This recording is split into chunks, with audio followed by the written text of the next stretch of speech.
first of 3 today to decide the final 3 spots at the Women's College World Series. And we've got Florida and Texas Tech today from Gainesville. Tech looking for a second consecutive trip. They were in the finals a year ago. And the Florida Gators, familiar with OKC, with 2 national championships. Let's check out the Capital One starting lineup for the Red Raiders of Texas Tech. We highlight the 3 players that played elsewhere at the World Series a year ago and then transferred into Texas Tech with the hopes of getting back there and winning a national championship. And the irony, of course, is if they lose today from Florida, they would have to watch their former teammates who will all be with their teams at the World Series. The Red Raiders will face for the 3rd day in a row Keegan Rothrock, the junior from Indiana, all-SEC first-teamer. Picked up her 30th win yesterday, Michelle. Yeah, her second 30th win season of her career. She was just so on point yesterday. And that is the 5th time in this series that she's been hit by a pitch. The former Gator is on base to start the game.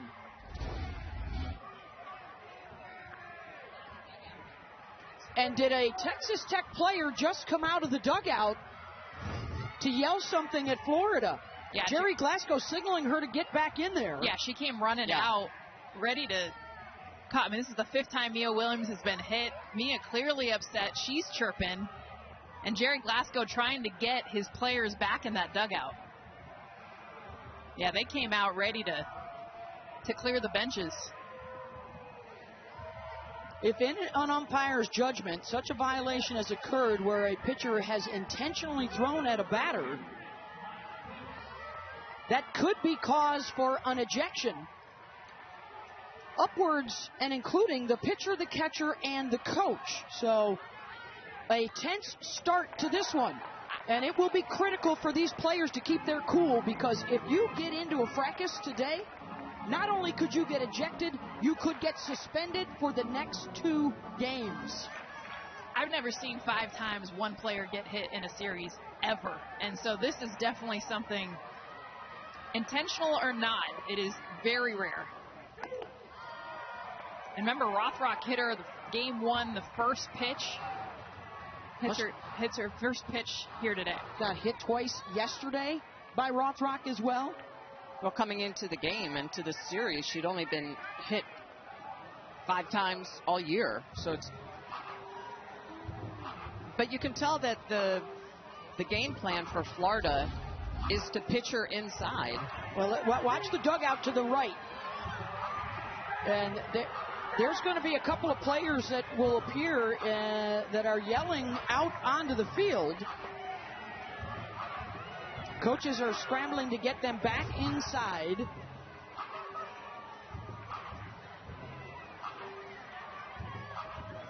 And there's a lot of chirping coming from the dugout right now. 1-1 pitch to Maya Davis. Davis opposite way. Townsend Thomas is there to make the catch. And we will revisit the situation. Now, when it comes to misconduct, it does not have to include anything physical. Umpires have the authority to eject a player for misconduct, whether it's verbal or nonverbal, profanity, vulgarity, things like that. And now the umpires will be on high alert. Smokey Eds, J.C. Bartley, Dustin Douglas, and Marty Abazishan.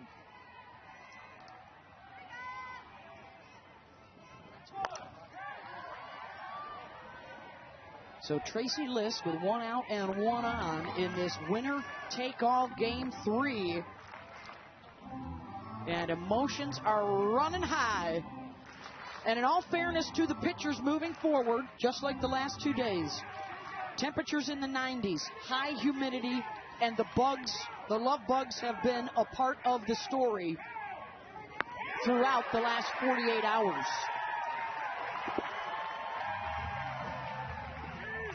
Yeah, it's been a tough environment to play ball in all the way around for both these teams. Even the Gators.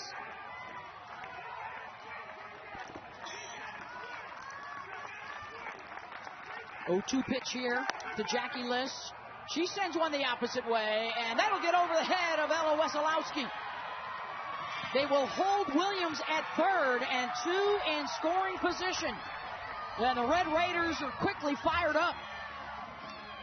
How about Jackie List? We talked so much about the transfer portal, everything that Texas Tech went and got, but Southern Illinois transfer Jackie List has probably been at the top of the list as far as execution, and here, getting a rise ball up in the zone.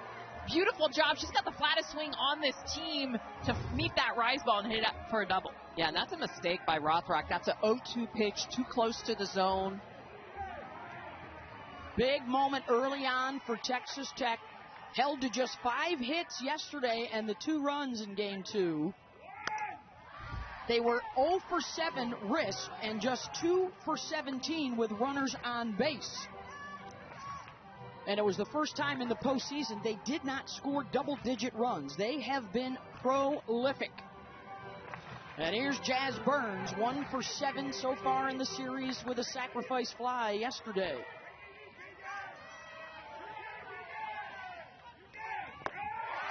Rothrock gets a swing and miss, 0-2. You know it's a hack when you almost lose your helmet. I mean, that's some of these swings for Tech. Jasmine Burns swinging for the fences on this one. Watch her just unleash. Helmet almost comes off her head. The school record, 131 home runs. 8 players with double-digit dingers, including Burns. Rothrock tried to get her to chase low.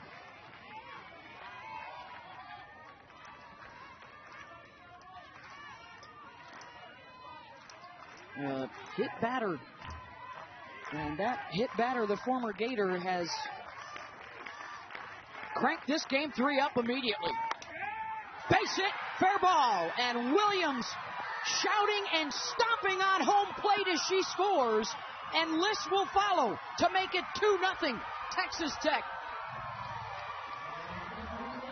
Emphatic response to the Williams hit by pitch. I have not seen Texas Tech have the energy, have the emotion that they've got right now. Jasmine Burns takes a pitch up and in. Again, top hand, meeting this rise ball down the line, just past the glove there of Grover, and Mia Williams coming out after 5th time being hit by a pitch, an emphatic stomp on home plate as their dugout explodes. The 2-run single from Jasmine Burns.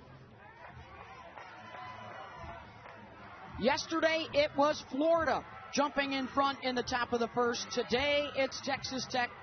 And here is Caitlin Terry, who has shown herself to be one of the best two-way players in the country.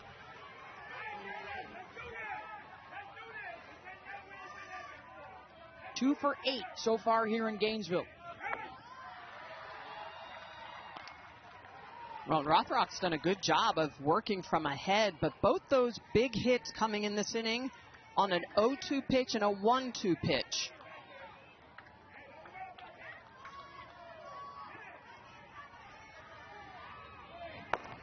Rothrock has done this before, by the way. In fact, 6 times this year, she has thrown 3 consecutive days.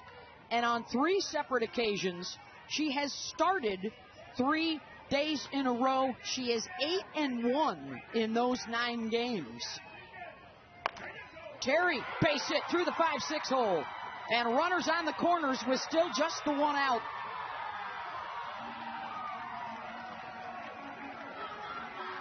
Well, this is Caitlin Terry taking advantage of Kendall Grover. Look at where she's up. She is well up the line, and if she's back a little bit deeper, she's going to be able to get this ball before it sneaks through the 5-6 hole. But right now, Texas Tech is just squaring up pitches. They are not fooled by anything.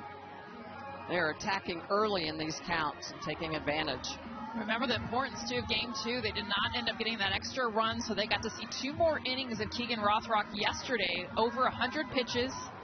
These are now the 8th and 9th at-bats against Rothrock on the weekend. So adjustments should be made. Advantage should be hitter after that many at-bats. Already 3 hits in the inning. Already activity in the Florida bullpen.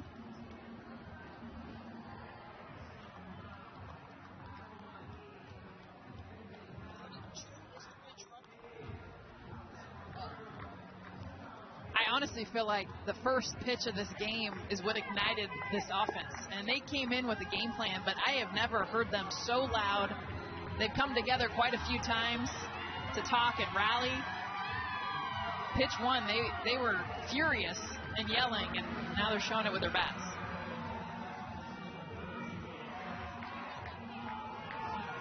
And they're not done yet. A couple runs up through just 14 pitches. There are still 2 on base with 1 out. Lauren Allred, 4 for 7 here in Gainesville with a 3-run home run. Swinging a hot bat in the postseason for the Red Raiders.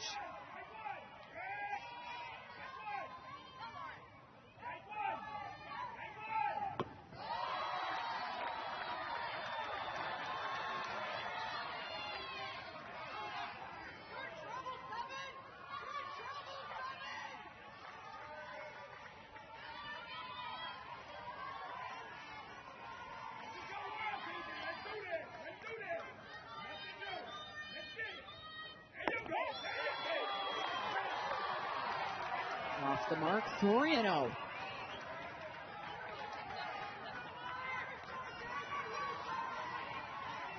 The big switch in the lineup for Jerry Glasgow was moving Maya Davis up to the 2 spot and Taylor Panel falling down to the 7 spot.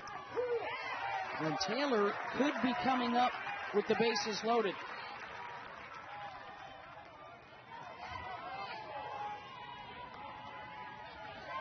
Former All-American at Tennessee.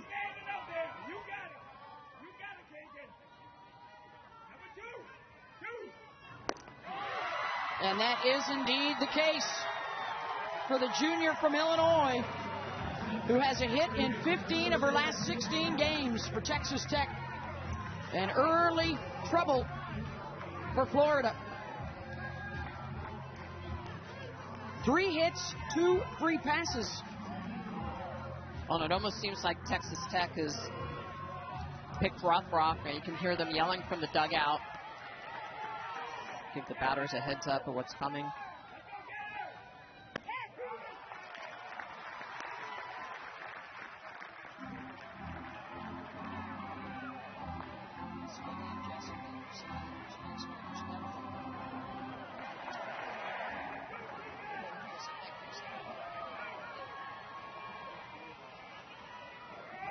Panel. Thomas on the run to make the catch. And the runners will stay put. And then on the overthrow, Texas Tech will score.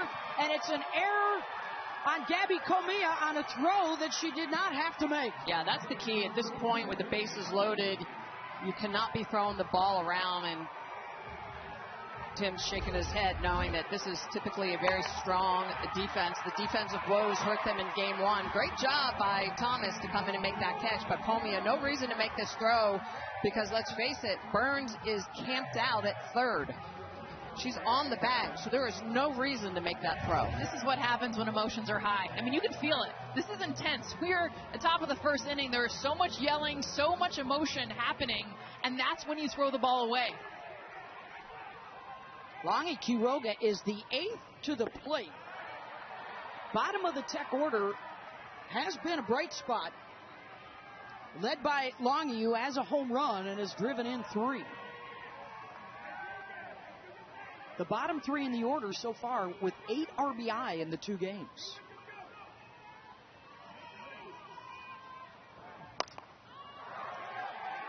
Rothrock induces the pop-up.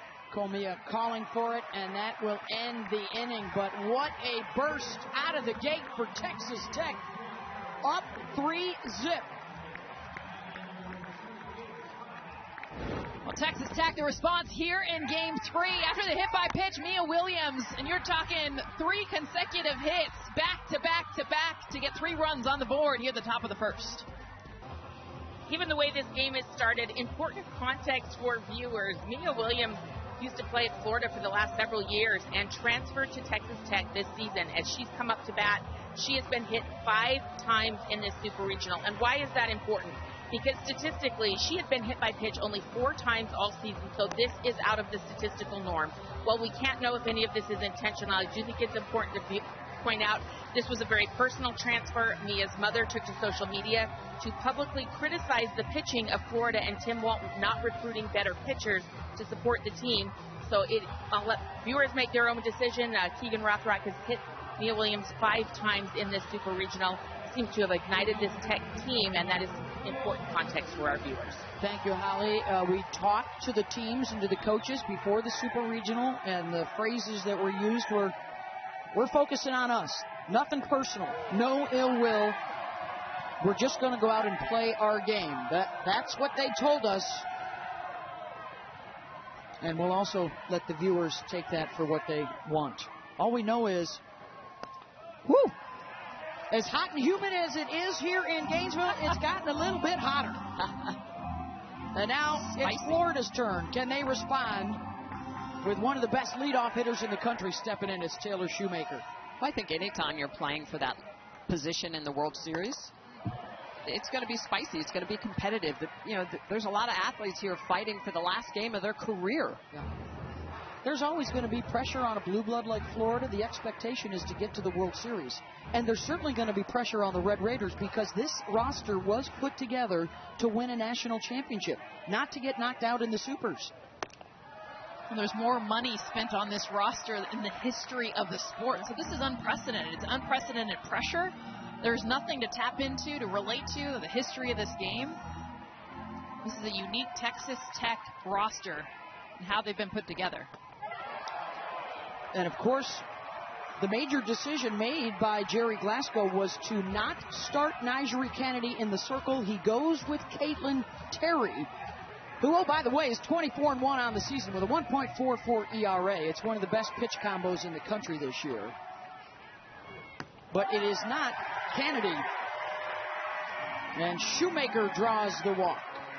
The Capital One starting lineup for the Florida Gators includes Jocelyn Erickson, who set the tone yesterday with her 21st home run in the first inning. And that propelled the Gators on their way to a 10-2 rout to even this Super Regional.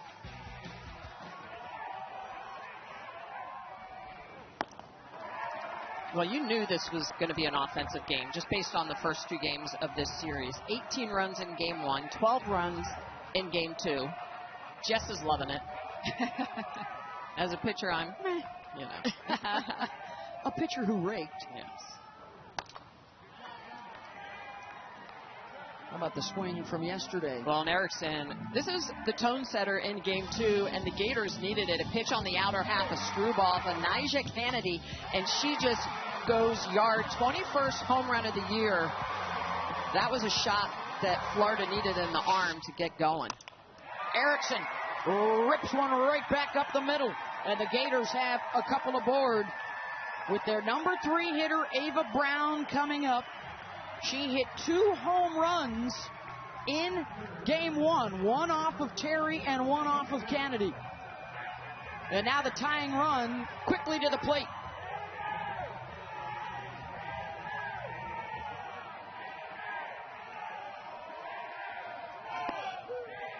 So the 2 lefties at the top aboard for Florida. They were just 1 for 15 against Terry in game 1. So Florida also off to a better start initially here.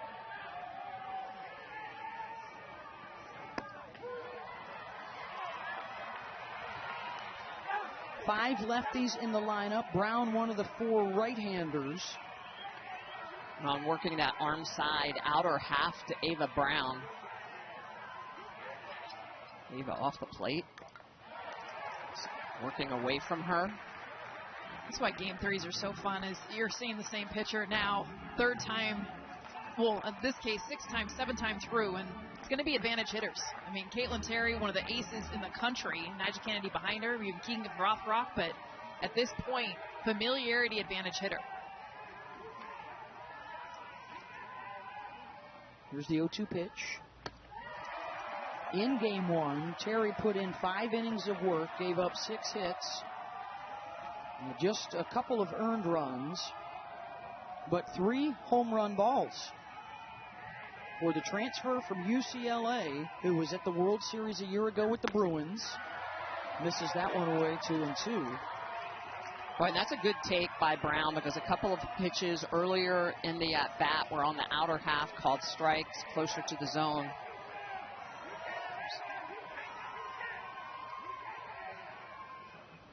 Brown waits on the off speed. Davis is under it in center. Shoemaker will tag, so runners on the corners with one out for Townsend Thomas, the number 4 hitter coming up. And another one of the Gator home run hitters in this series. They've got 6 of them.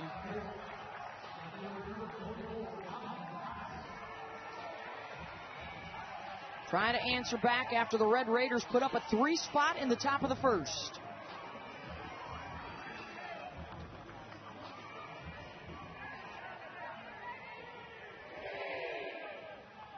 Corners are pulled in.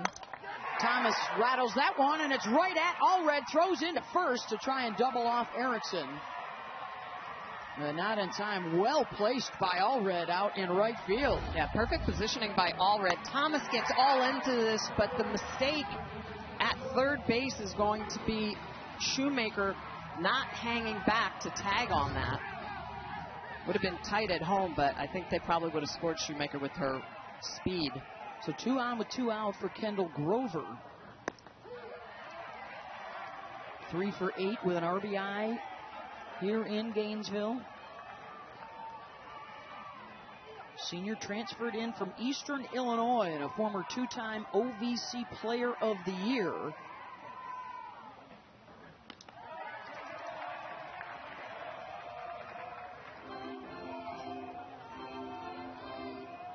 She is number 1 amongst active players with 62 career doubles. Added 11 to her tally this season.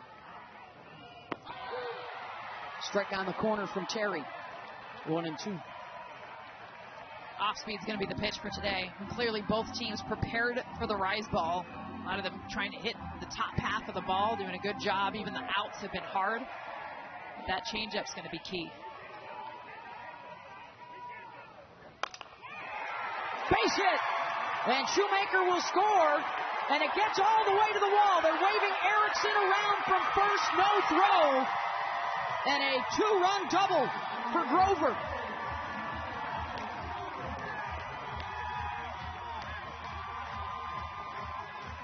A beautiful job, Kendall Grover, to be able to get a pitch on the outside part of the plate, and you see how she just stays through this. It's a backdoor curveball trying to get back over the plate, and Grover does a beautiful job. The key to this was getting to the wall. Shoemaker's going to score, but watch Jocelyn Erickson comes all the way from first base to score on this. If they were able to cut that off, she does not score, so getting to the wall was everything. And now a chance for Cahalan to tie it up with a runner out at second. Cahalan, Erickson, and Shoemaker, their big 3, were 0 for 11 in the Game 1 loss. They were 8 for 12 in the Game 2 win. And they drove in 5. Well, and in Game 1, it was against KT, Terry, who really owned them. Already in this first inning, they've made those adjustments. Yeah, she dominated the lefties first time around. Cahalan had a nice bounce back after struggling in Game 1. She was 3 for 4 yesterday. And she sends one deep, way back and gone. And the Gators don't only tie it up, they take the lead.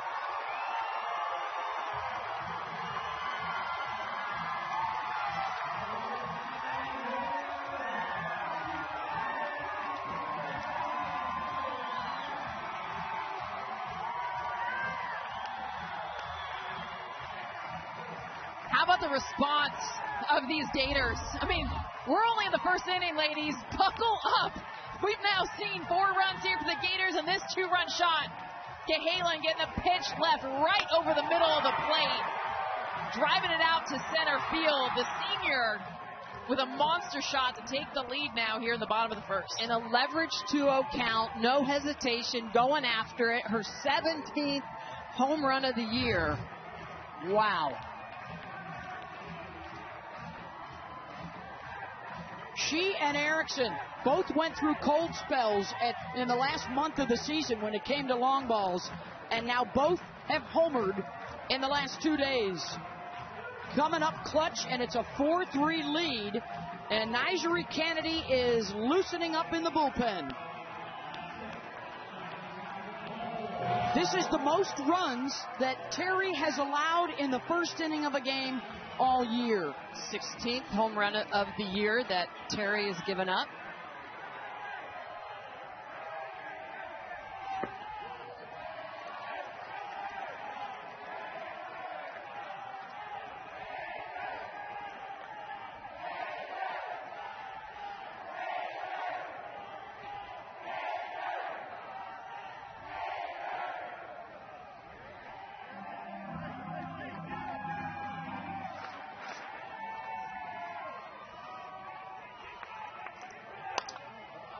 Walker.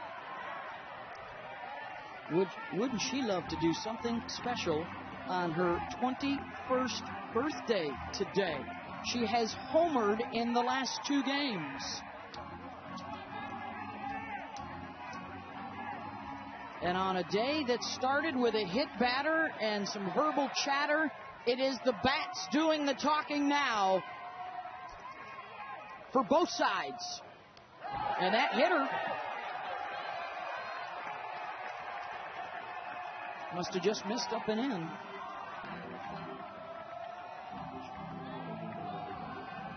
Hit the catcher's glove. Quiroga reaching up for it. Kennedy is done warming up. So is Samantha Lincoln done warming up for Texas Tech. Walker, Oppo, and that will reach the wall. Motoring around for second.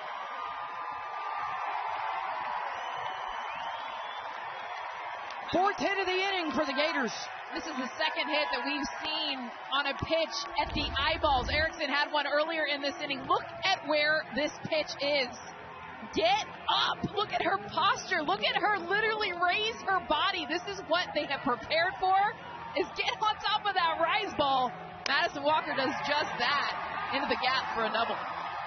And for the third straight game, the Gators have chased a Texas Tech starting pitcher. Well, especially on an 0-2 pitch. Jess, we've talked about the strike zone all year. This is just a little bit of confirmation that the strike zone can be a little wider, because guess what? These great hitters can hit pitches well out of the zone. Super Regional Sundays are always a fun day. And when the two sides are getting a little snippy with one another, as is the case today in Gainesville, it is game on, and it is time for the All-American Nigeri Kennedy to come out of the pen for Texas Tech. Well, an unfortunate situation now in Gainesville. We have had a lightning strike in the area. So they are pulling the teams off the field in what would be at least a 30-minute delay here in Gainesville. And we welcome you back to Gainesville, where we are set to resume our Super Regional Game 3 with Texas Tech and Florida. Winner goes to the Women's College World Series, and after a 2.5-hour delay due to weather, we are set to go in a 4-3 game. Still in the first inning, Texas Tech making a pitching change, and Caitlin Terry is out after 2/3 of an inning, and Nigeri Kennedy is coming on. Beth Mullins alongside our Olympic gold medalists, Jessica Mendoza and Michelle Smith. And we've already had some drama due to a hit batter and some tension and some words exchanged between the two sides. Texas Tech, after Mia Williams got hit by a pitch to open up the game, scored 3 runs in the top of the inning. Florida has responded with 4. And with a runner on and 2 outs, a pop fly in foul territory, and Haley Toney will make the catch to end the first inning. A wild one. And we are just restarting this one with Texas Tech and Florida for a spot at the Women's College World Series. Let's get you caught up on what happened a couple of hours ago before the weather delay. For the 5th time in the series, former Gator Mia Williams hit by a pitch. You can see her teammates in the background. They're not happy about it.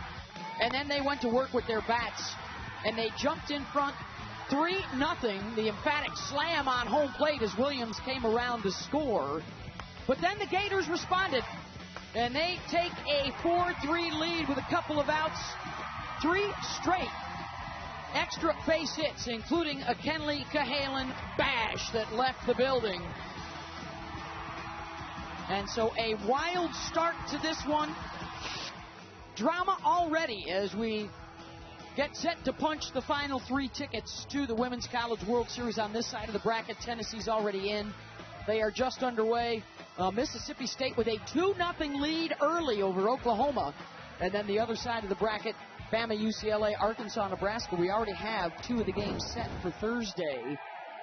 The 2-seed Oklahoma, the 2-seed Texas, the 3-seed Oklahoma, trying to punch their tickets against the upstarts, the unseeds, Mississippi State and Arizona State. Keegan Rothrock back to work. 9 and then the top of the order, and Michelle, you can fill us in. The 2-time Olympic gold medalist pitcher who rakes about what a pitcher goes through after a lengthy delay to come back out there. Well, a lot of it is trying to figure out how long the delay is going to be, rest as much as possible, but then be ready and able to get warm when you have to. It's been very hot and humid here in Gainesville, and so making sure you're hydrated is a big part of it. And mentally, what are you doing at that time? Mentally, you're thinking about what you need to do to shut down your opposing offense. Working from ahead, using good defense behind you. Logan Holloman is just 8 for 20 on the season. Jerry Glasgow really likes her glove out in left field. So we'll see how many at-bats she actually gets today. It's a spot that he's like to use his pinch hitters in as well. This is her first at-bat of the series.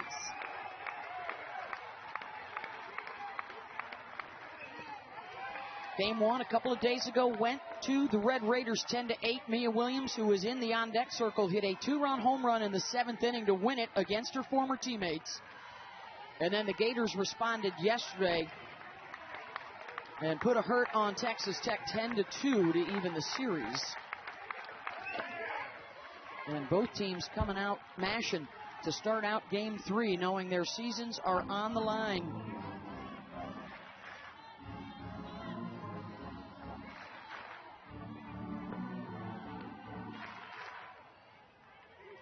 Eight to the plate in the first inning for Texas Tech, 7 to the plate.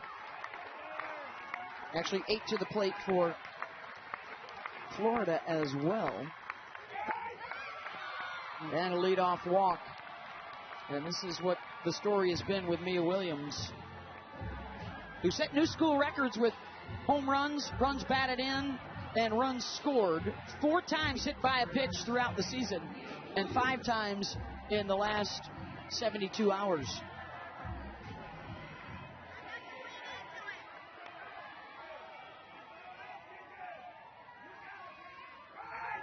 Strategically speaking, as the throw goes down to second and Holman's at second.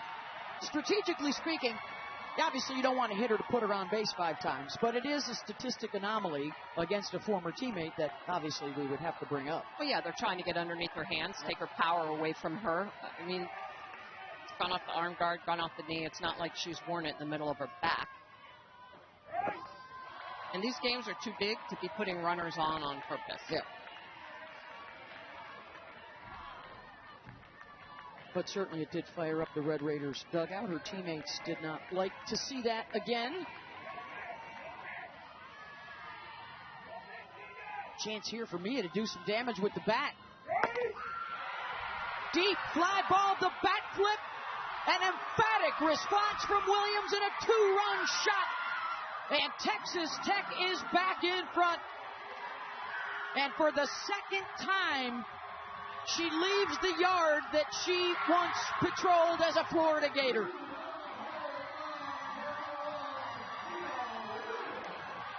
How about the response of that Texas Tech dugout?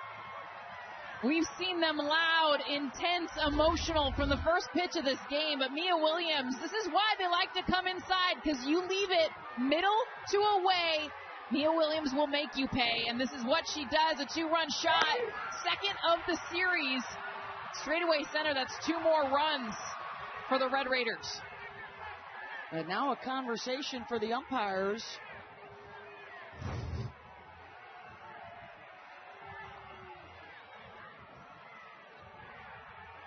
Did not see if it was something that came from one of the dugouts for them to look at.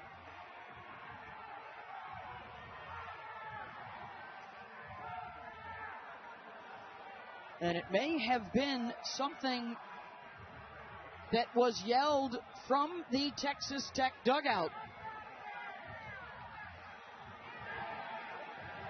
And it's Victoria Valdez, who Jerry Glasgow's putting his arm around, giving her a hug right now.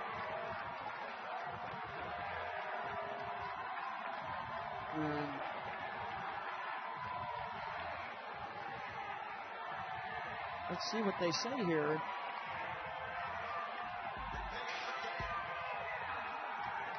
Are they going to make any announcement? Yep. I heard unsportsmanlike behavior. I mean, it's for sure coming from the dugout. Yeah, possibly a warning. Victoria Valdez is who they were talking to, and when Mia Williams got hit by a pitch, she was one of the first to be coming up to the top step trying to get out of the dugout. They had to keep her in the dugout. And now they're trying to explain it to Tim Walton. Marty Abazishan's mic was not completely on when he announced it to the crowd. So I'm guessing it's a warning.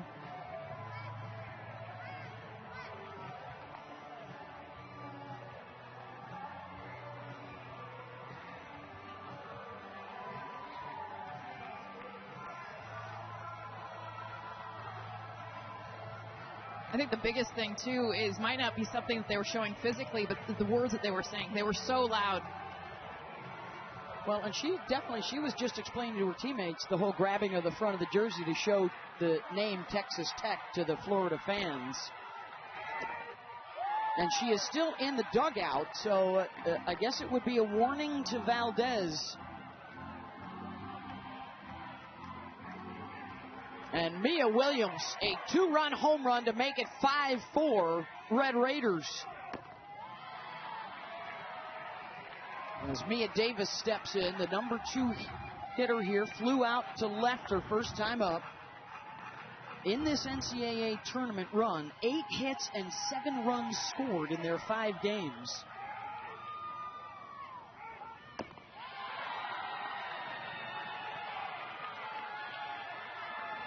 Boy, shot out of a cannon to start the game, and then after a 2.5-hour delay, right back at it again.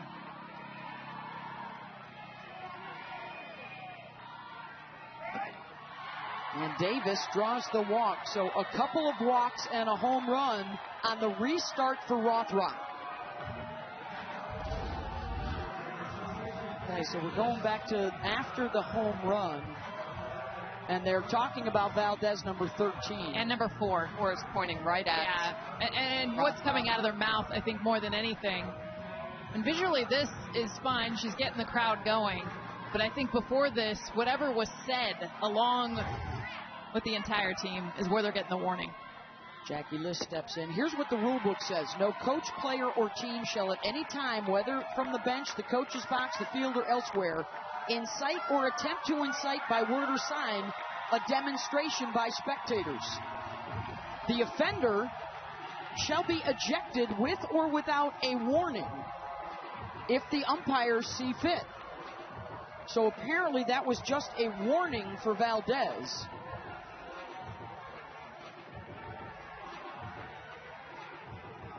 And I think they're trying to keep. We saw the emotion, you guys. I know it was 2.5 hours ago early in this game. The umpires were very aware of the fact how intense and how emotional this game is. And so I think the warning initially, especially knowing how Tech has been talking, has been intense since Mia Williams got hit on that first pitch. And Jerry Glasgow right now just keeps telling his dugout, calm down, calm down. which normally it's the opposite. But right now he is trying to get them to not get ejected and not cost this game in any way. And not start leaking into territory where an ejection can include a 2-game suspension if you were to advance to the World Series. 1-0 to Liss. Good speed at first base with Davis. Jackie doubled and scored in that first inning. 3 walks now, a hit batter for Rothrock here.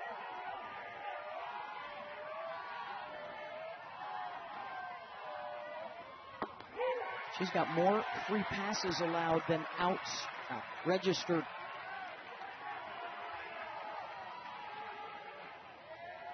And it's just a tough environment all the way around. Talking weather, humidity, just the emotional aspect of it all.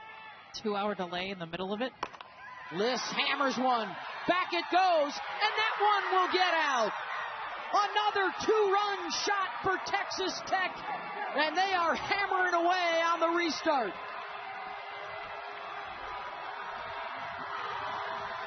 And Rothrock's been struggling with her control, trying to find the strike zone. This is off the bat at 76 miles an hour, a 210-foot shot down the line. Liss has been so good all year long. Her 19th home run. We've talked a lot about her Aunt Becky, who's also a really good ball player. Taught her a lot about her swing. Pitch on the upper half. No step. Just brings that heel up and down and drives it out of the yard.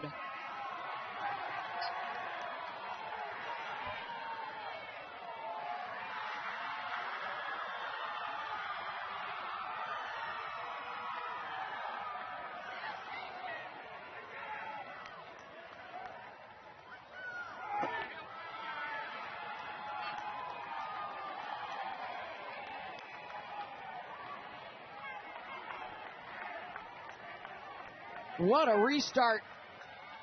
And now a 7-4 lead for Texas Tech. Williams fouls one off. That's Mia's dad. And he is all fired up as his daughter has reignited the rally here for Texas Tech. Led 3-0, fell behind 4-3, and now back on top 7-4.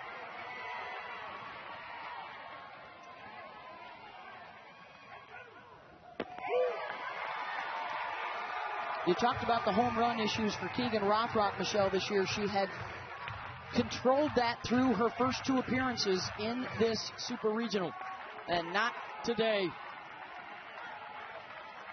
And they've already matched their hit total from Game 2. Ground ball to Comillo over to first. 1 down. I'll tell you what, we talk a lot about the transfers, but Jackie Liss has been #1 when it's come to the postseason. I mean, her consistency with her at-bats. Another rise ball. Remember her first at-bat this game off of Rothrock, a double on the same pitch now, driving it out of the park. She doesn't get a lot of attention the other transfers do, but she should. She has been so consistent offensively for this Texas Tech team. Out of Newburgh, Indiana, where her family runs a hitting academy. She used to take 500 swings a day. She knows a thing or two about hitting. Well, it's interesting because coming into today's game, she was only 1 for 8. So Yeah. I felt like Rothrock had done a good job with her, but she also has been behind 2-0 to all the batters in this inning. And when you get in leverage counts, it's easy to just unload. And again, here with Caitlin Terry, 2-0.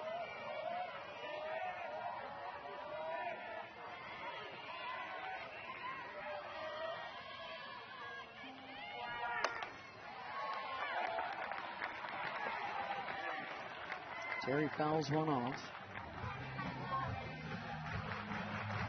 The other notable here, certainly, we've already seen 2 Texas Tech pitchers. There really is not a whole lot of options for Florida if Rothrock gets chased. Their #2 pitcher, Ava Brown, hurt middle of the year. She has come back and has been terrific as a hitter, but she has not thrown since her return.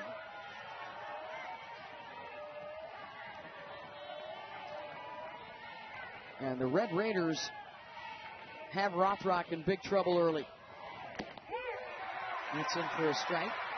Well, she threw that pitch a lot yesterday. I haven't seen it as much today. It's an off-speed rise ball at times that she's throwing and blending it with her harder rise that comes in around 68, 69 miles an hour. That off-speed rise ball is about 63, 64 miles an hour. Terry, another ground ball to second. 2 down.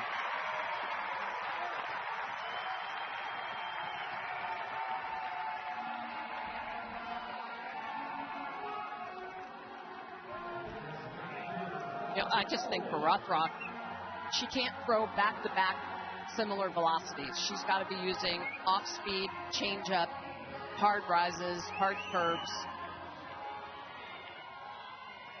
Red Raiders seem to have the timing down here in the first couple innings. Well, and with this lineup, I mean, as we are noticing today, the home runs can come from anybody. Anybody. Up and down the order. They set a new school record this year. And they've now got 133 on the season.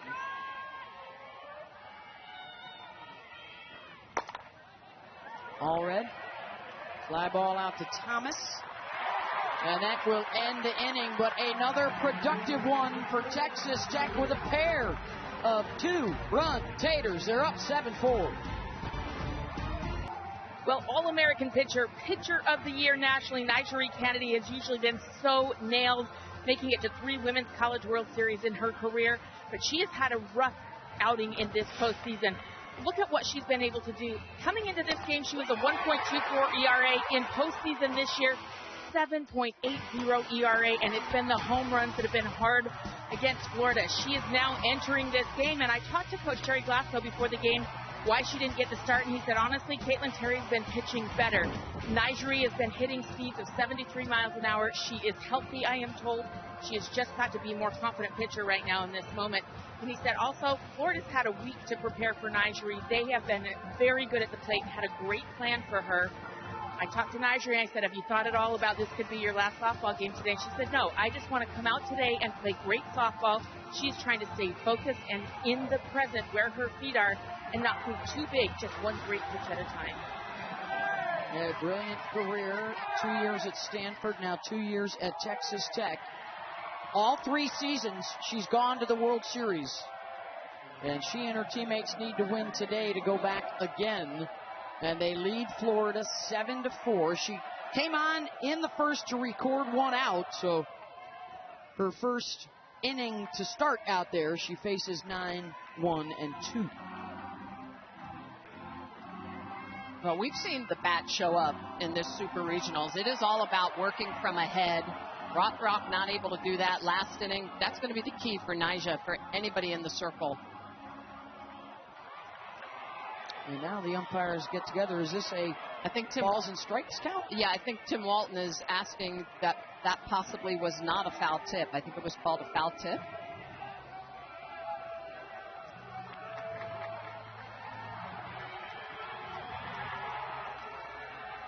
And now they've changed the count to 1-1.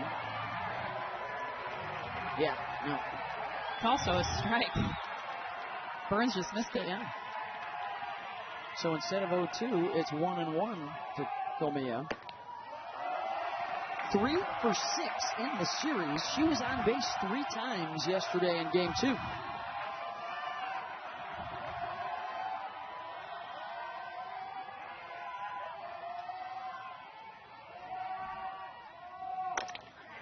And Comia, high hopper, using the dirt to send that one out into left. And the lead off aboard, and here come the lefty smashers.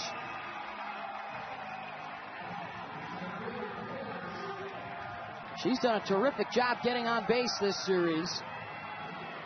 And it's Taylor Shoemaker, walked and scored in the first. Scoring now for the 53rd of their 64 games.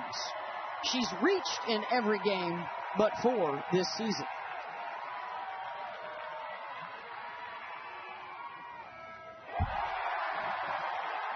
Comia to second. Boy, the crowd is really amped up as well with all the extracurricular activities going on. Wow. And Nyjah, after she floated that ball to the backstop, looking in the dugout. I mean, that is not what you want to see as a coach, as a pitching coach. You just want to see that kid locked down. Well, these fans are all over her. This is pressure, heat, all of it.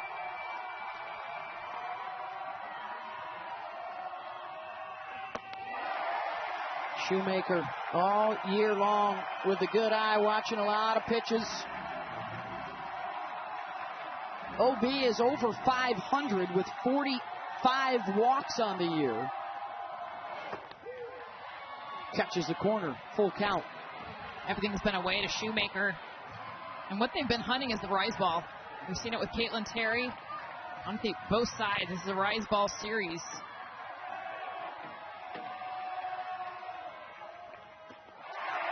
Two on for Erickson, who is one home run shy of Shoemaker's record from last year on the season. Let's take it back to yesterday. Last time Erickson saw Nyjah Kennedy center out to left center field, and that's maybe why Jerry Glasgow has decided to take her out of this game. Huge move right here. Kennedy lasts 3 batters, and they go back to the starter, Caitlin Terry.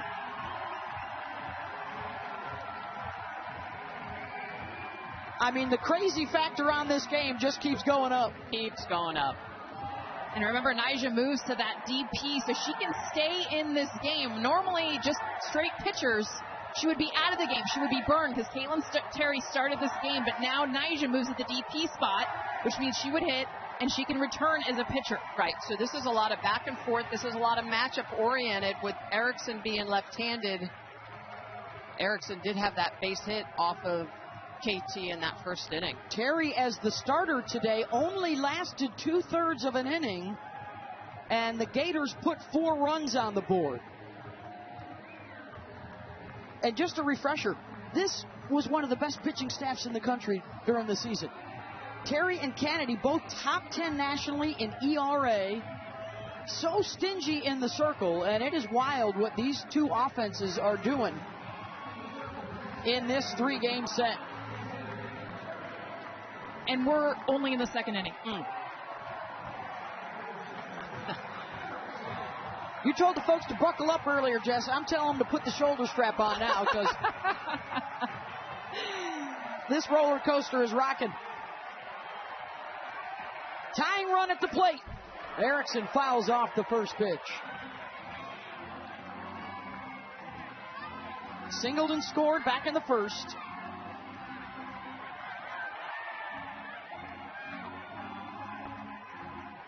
She is also a senior, hoping this is not the last time she takes the field in college.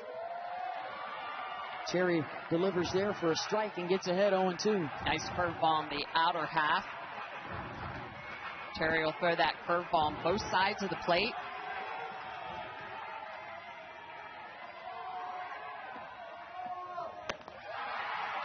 And the swing and miss. Terry gets a big strikeout of Erickson. 1 down. Well, how about a 3-pitch strikeout? In on the hands, curveball away, and then comes back upstairs with the rise ball in the outer half and gets Erickson to swing underneath of it. First strikeout for either side in the game. Here's Ava Brown. Flew out to center back in the first.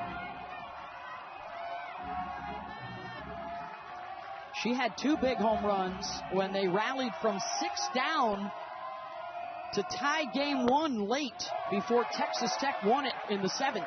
She had a big 2-run home run in the 5th inning on Friday against Caitlin Terry.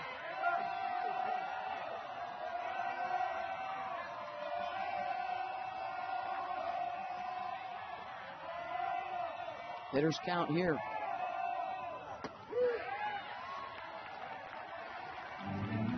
Take strike 1.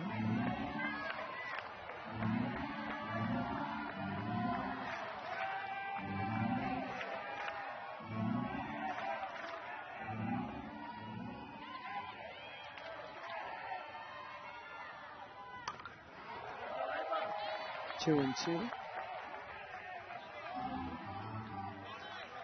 Since she came back on April 3rd from a lower body injury, hitting .351 with some power for the junior from Montgomery, Texas. Said the other day when we talked to her confidence is soaring as a hitter right now. And that one is driven into foul territory and will get out of play as Allred tried to track it down.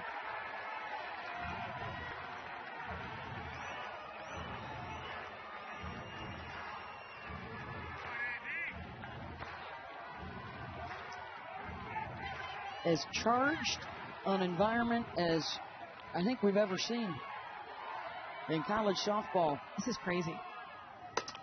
Brown, is it deep enough? Back to the wall, and yes it is! The Florida Gators and Ava Brown tie it up with a 3-run shot. Wow.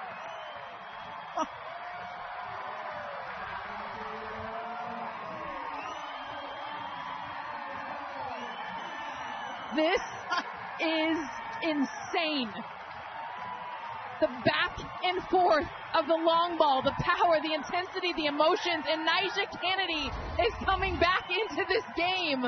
Ava Brown, they tried to go away with her when she hit the home run last time, so they tried to get on the hands. She stays open with that front foot, and you guys, 3 more runs here for the Gators, and now another pitching change as Nyjah Kennedy is back in the same inning. And by the way, Terry can come back into this game. You guys, this is what's crazy. Nyjah Kennedy and Caitlin Terry can go back and forth. Wow. Ava Brown. Tie game in the second inning. It's 7 apiece. Terry, by the way, since she's also in the batting order, is still available if need be. And Kennedy returns after facing 3 batters just a few moments ago. And here's Townsend Thomas. Now, you can't script this. If someone would have said this is the way the game's going to be for the first 2 innings, I'd have been like, there is no way. You have got to love this game. Ground ball to second.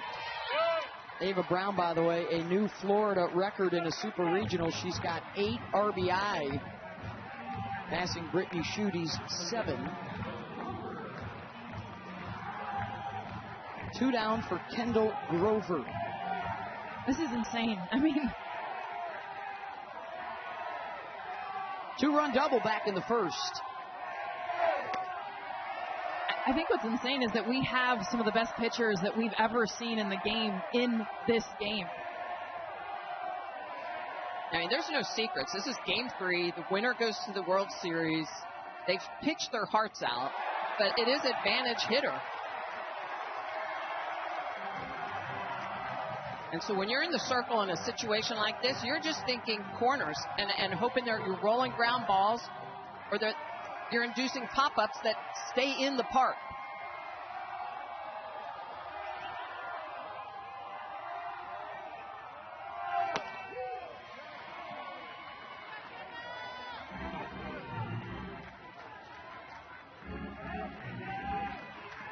Two and 1 to Grover.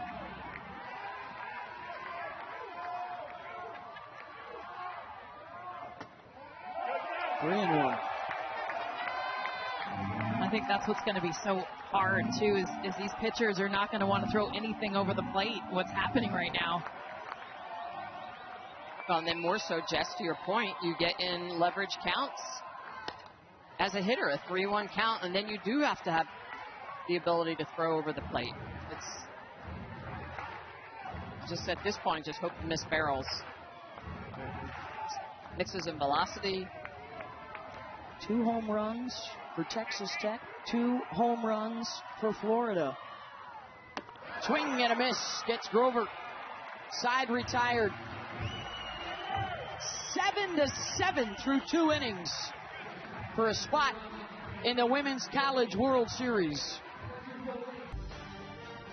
The NCAA Softball Super Regionals are presented by Capital One. What's in your wallet? Tensions high with two teams desperately trying to get to the Women's College World Series. 7-7 as we move to just the third inning. We've had a 2.5-hour weather delay already, and we're trying to beat the next set of storm clouds that are moving in this afternoon. Beth Mowens, Michelle Smith, Jessica Mendoza, and Holly Rowe.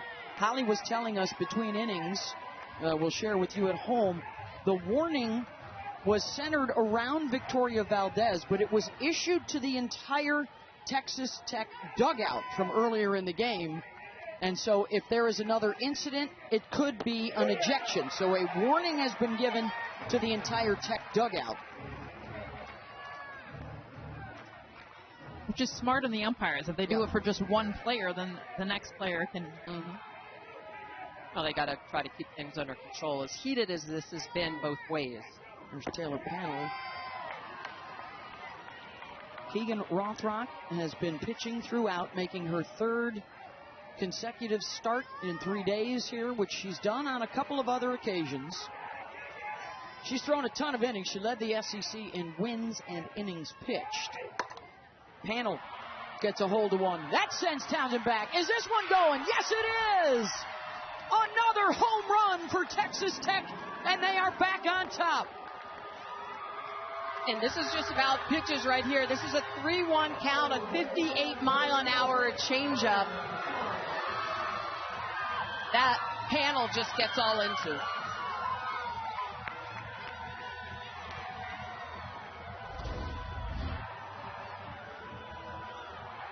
The way that she sees the changeup out of the hand, too. I mean, that's what we're talking about, Smitty, is the recognition of pitches.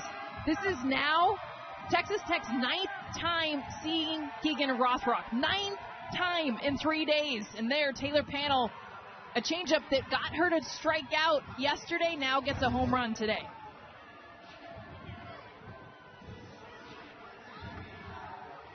Tim Walton out to talk to his infield and talk to Rothrock. Looks like he's going to make a change. Yes, he is. And it is a freshman coming into this environment. Leah Stevens will come on. And a nice hand for the home folks for the job that Rothrock has done this weekend. She can also re-enter if need be. But how about this moment for the freshman? Well, this is about pitch to contact and rolling ground balls, trying to get something that the defense can help pick up. Stevens has a lot of down in the zone. Young pitcher, has thrown in some big games.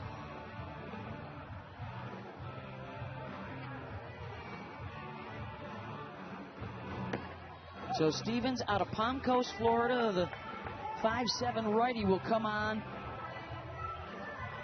and do what seems almost impossible today, and that's quiet down the bats. 22nd appearance for her, 38 innings of work. That's it throughout the year. She used a rise ball on multiple levels, a little bit of in, a little bit of out. She also is very good at changing speeds.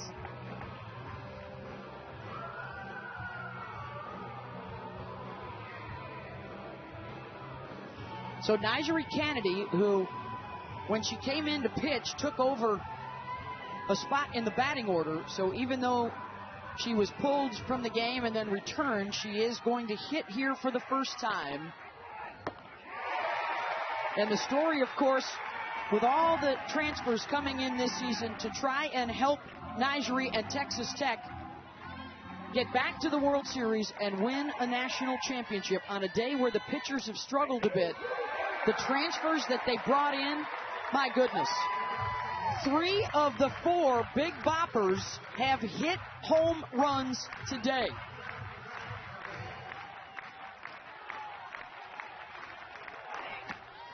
In Panel, Williams, Jackie Liss, Jazz Burns has also contributed with a 2-run single.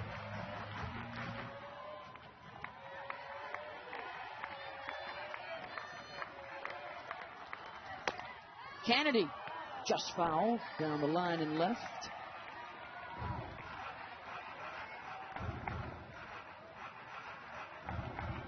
Remember Kennedy's last at bat, not in this series, but against Ole Miss last weekend. She came in off the bench as a pinch hitter, got a double off the wall. Has not hit a lot the last 6 weeks. Hit a lot more last season. That's the only at bat that she has had until now, the entire postseason. Well, she's only got 9 hits on the year, a home run.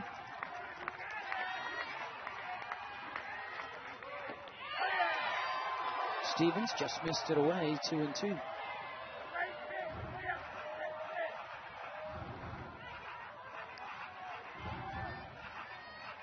Tim Walton taking a chance with the youngster.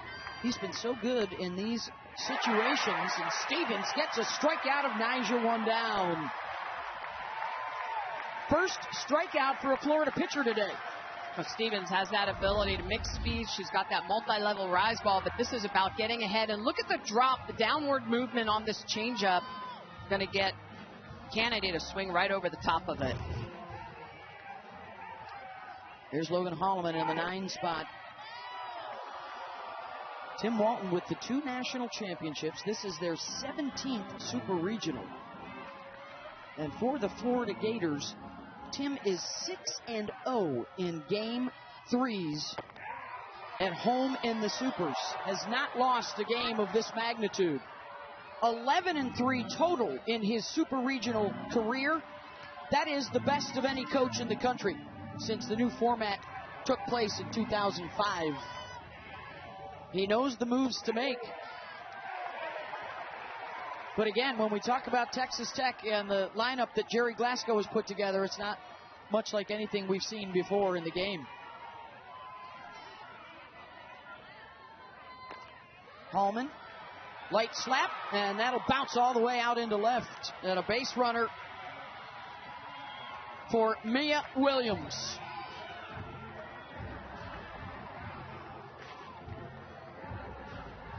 Hit by pitch, scored in the first, and a 2-run home run in the second. That was to put them ahead at the time in response to what the bottom of the first inning looked like for the Gators. This place exploded in both directions. 24th home run of the season for her, adds to her school record total. And her offensive numbers way up this season. Remember, they had been trying to go inside to her because this is the zone for Mia Williams. We saw her hit a changeup away earlier, and then this one, middle away, absolutely crushed out to center field. Into the palm trees.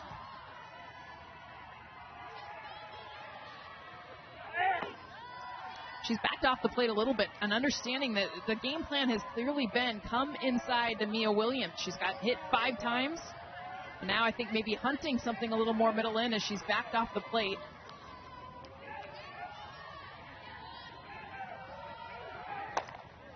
And there she got it. And that's been the zone that's gotten her jammed. But there she backed off the plate, was able to barrel it foul. But it's that and a changeup off speed that you've got to stick with Mia Williams.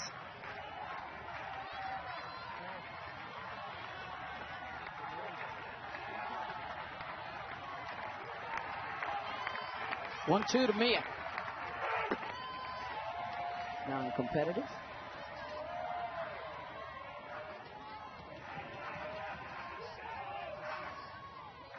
Erickson, the U.S. national team member, behind the dish, working with the freshman in the circle. Got her to reach. Oh, and the throw down was intercepted by Stevens. Yeah, that was they had the runner going. So this is a changeup. And then Erickson is going to come up and throw basically right into her glove. So changeup on the outer half. She's able to get Williams reaching for that. She comes up, and Stevens, the freshman, not aware that throw is supposed to be going down a dart to second, but able to make the catch. A light-hearted moment. Davis to short, trouble for Cahalan, and Davis will beat it out. And after a couple of errors at short in game one, a miscue there has runners on the corners with 2 out. They're going to rule that an infield single with the speed of Maya Davis.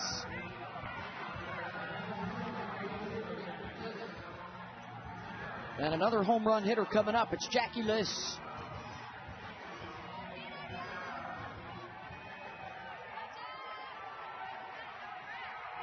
First pitch swinging, drives it deep center. Shoemaker goes back and runs out of room. And Jackie Liss has her second of the day. A 3-run job to pad the lead for Texas Tech.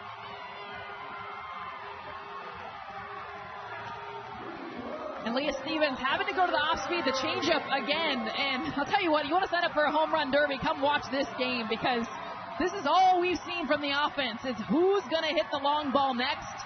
Back and forth we go, and Jackie Liss on the changeup left a little bit up in the zone.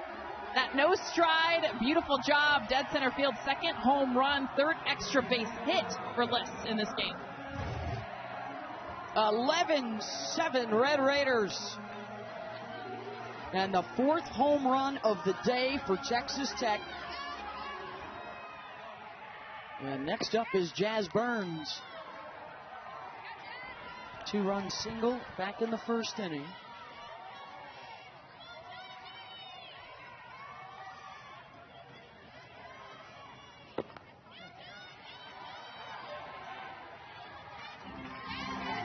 It is on this Super Regional Sunday pennants for the pitchers. Michelle Smith. It's been a tough series to be in the circle. And game threes are usually offensive heavy because of that, but this is like nothing we've seen. Third inning. And you have to note, none of these pitchers roll drop balls. You know, you've got to figure out how to have something down in the zone, whether or not it's even a 4-seam fastball, something that's going to give you some downward direction to top off the barrel and roll some ground balls. Official score has now changed the Davis hit to an E6. Burns, Thomas, a circuitous route to get there. And the side is retired, but nothing but cricket numbers on the scoreboard in every inning so far. The winner of this Super Regional would match up with the winner of Oklahoma and Mississippi State on Thursday. And on the other side, Alabama, UCLA, and Arkansas, Nebraska. And right now, Mississippi State leads OU 3-0 in the third. Here, it is 11-7. Texas Tech over Florida. We've had 15 home runs hit in the 3 games already. 2.5.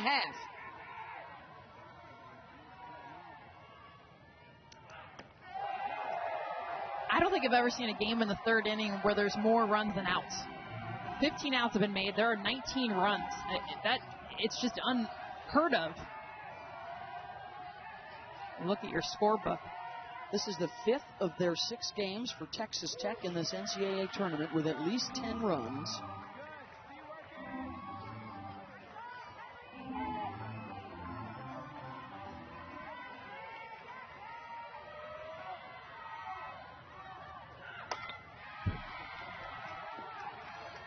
And here's what we've been talking about all year long, and fitting that it continues in the Gainesville Super Regional. The hits, combined 15 homers, and combined 48 runs.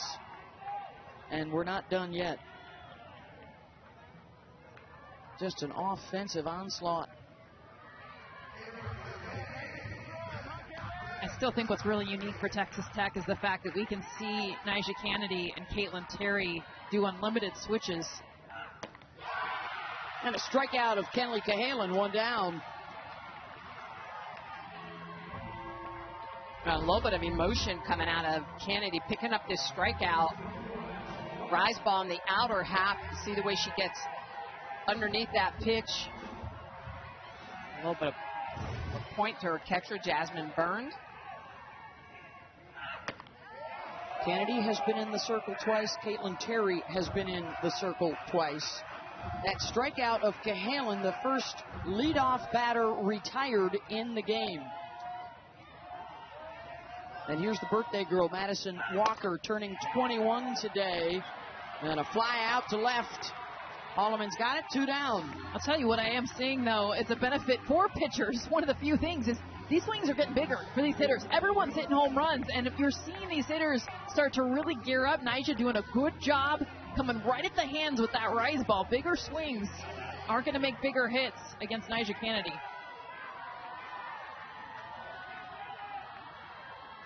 Here's Ella Weslowski.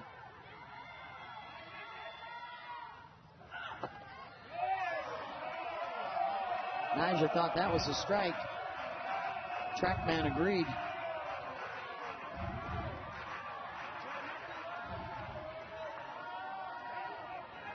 Don't look now, Smitty, but there's a chance of a 1, 2, 3 inning. Wow, that would feel like a miracle in this game. Area 51 kind of stuff in this game.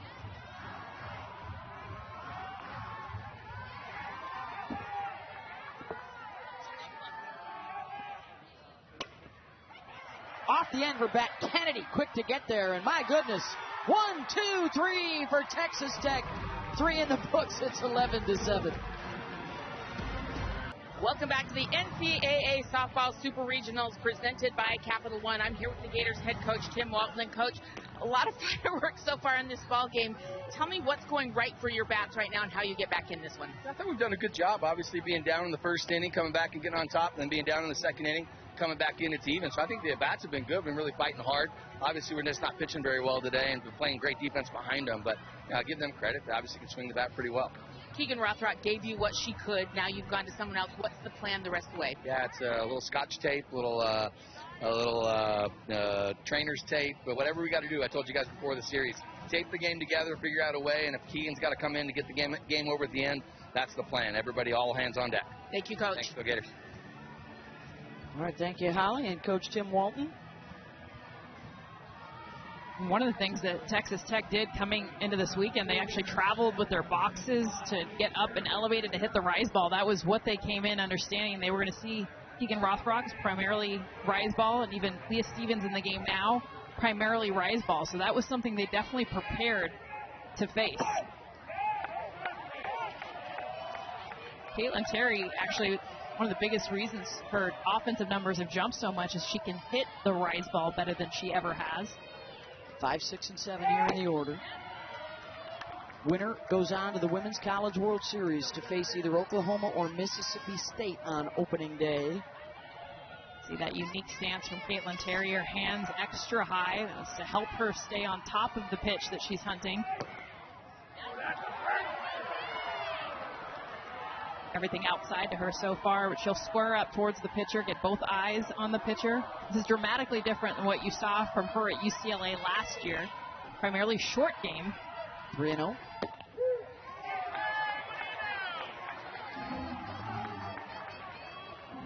Leah Stevens on in relief of Keegan Rothrock.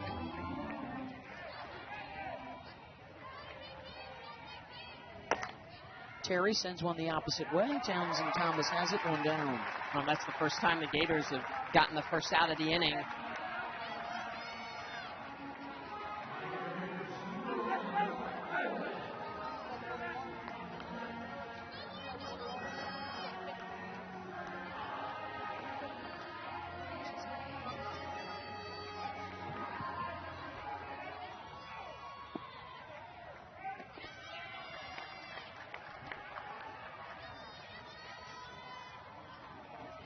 Here's Lauren Allred. She had a home run Friday's game. Start to get closer to the bottom of this order. It does not get any easier. Allred's been swinging a hot bat. 134 home runs on the year for Texas Tech.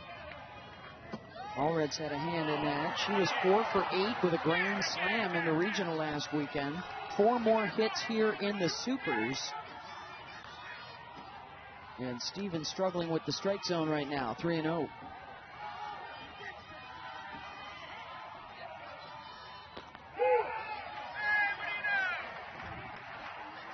caught the corner.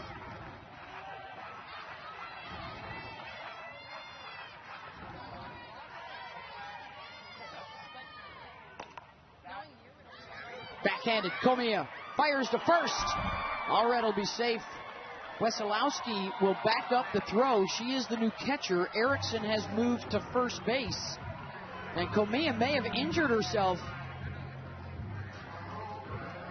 going for that ball or in the transition with the throw over to first. She shakes her head, says she's okay, but you can see the limp. Especially a huge part of her game is her lower half. Very fast, efficient.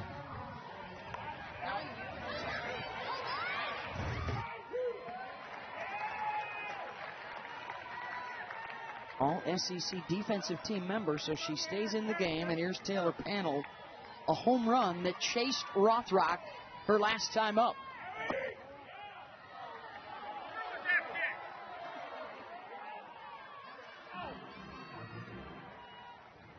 As you would imagine by the scoreboard, both starters knocked out early. Texas Tech starter knocked out twice, courtesy of the substitution rules in softball. Here's a deep shot. Does Panel get her second? Off the roof, out and left, and it's another Texas Tech home run. A two-run job to make it 13-7.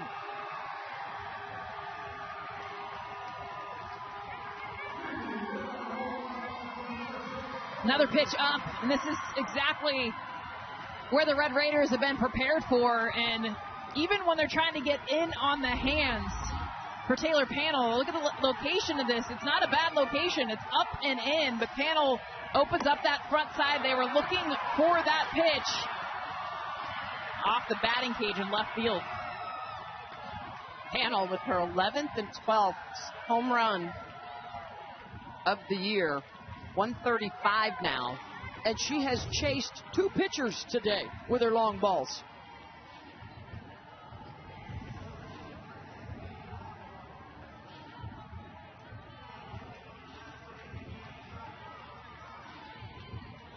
.50 combined runs for a new Super Regional record. They're not done. And the production from the transfers. The big portal haul for Texas Tech. Williams has homered. Jackie Liss has homered twice. Burns has driven in a run. And now Taylor Panel has homered twice. Well, and you know the Gators have more in them as well. That's what's crazy is Tim Walton trying to do whatever he can. And this has been a huge storyline for the Gators this year, you guys, is they have had one ace. And it's been Keegan Rothrock, and she has pitched more innings than any other pitcher in the SEC because they don't have a number two. Ava Brown went down with an injury, has still hit. But he's trying to find something to stop this run. Holly Rowe? Well, it was an interesting moment pregame. I saw Tim Walton gather all of these pitchers up in a conference in the outfield. He is telling them that it was going to be all hands on deck today. So all of these pitchers from Florida knew this was a possibility, that their name would be called, and they have had a mindset to be ready when the moment arrives since pregame. And this will be the first postseason appearance for Allison Sparkman. And just her 12th appearance of the year. She has thrown 13 1/3 innings. And now coming on to face Nigeri Kennedy.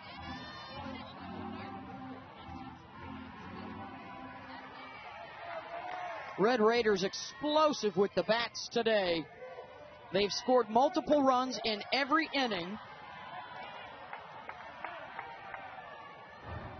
They have homered in 3 of the 4. In the back far corner of the batter's box, you rarely see a hitter that far off the plate, that far back. Nyjah does a good job of going opposite field, hitting inside out. That's where her power is. And still pull the ball well, but tries to get off that plate so she can not get jammed on anything inside.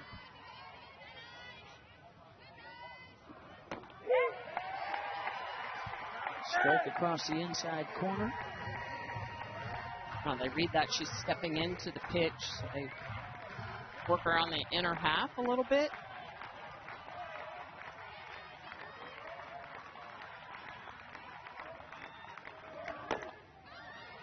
Comia charges. 2 down.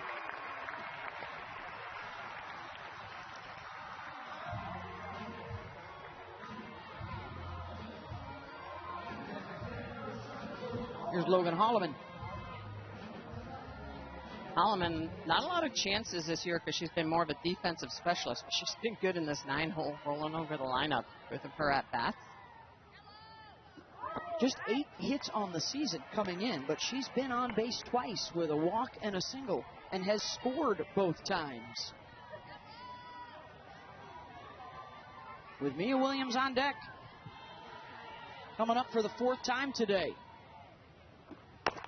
Holloman snared by Sparkman. And that ends the inning. But for the first time in her career, Taylor Panel, not once, but twice, out of the building. Big lead for Texas Tech. Welcome back to Gainesville, a very entertaining game, 13-7 Texas Tech leads, and I'm here with the Red Raiders head coach, Jerry Glasgow. Coach, a lot of fireworks in many different ways today. How is your team trying to regain their composure? They've had a warning. What are you trying to say to keep that poise? It's a great game. It's a great game for college softball. I told them have fun. Like, don't get angry. The emotion we want is to have fun. The emotion we want is to enjoy the moment. Playing in a stadium where they're used to winning national championships and SEC championships. A great coach, a great team. Have fun, enjoy the moment. And once we understood to have fun and got away from the angry part, we were fine. Tell me a little bit about Nyjah. She's been in and out today. What do you see going on with your pitcher?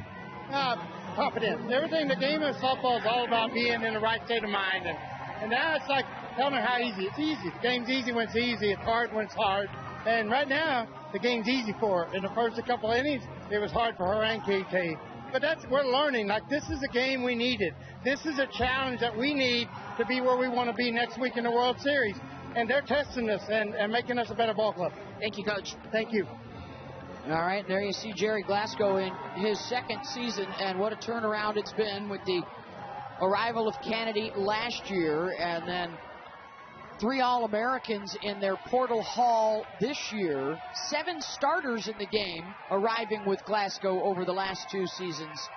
They played for the national championship, lost to Texas in 3 games a year ago, trying to get back again to Oklahoma City, and Kennedy induces the pop-up of Comia.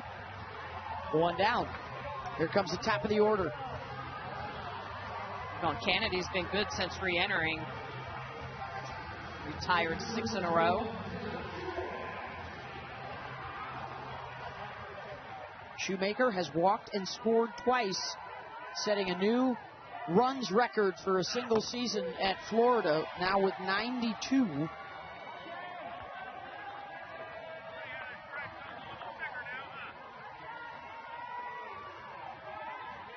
Also got to start thinking about a sense of urgency with Texas Tech sitting just a couple of runs away from run rule territory. With the 6-run lead here in the 4th. Florida obviously goes back to being the home team today after they were the visitors yesterday in Game 2.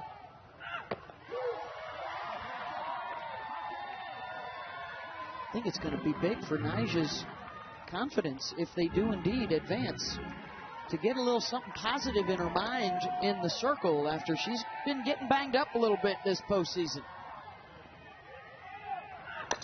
When we talk about pitchers, how you have to have a very short memory. You have to forget the last pitch you just threw. You've got to focus on the ball in your hand and the pitch that you're working on or you're going to throw. And you're going to give up runs. Absolutely, especially this year.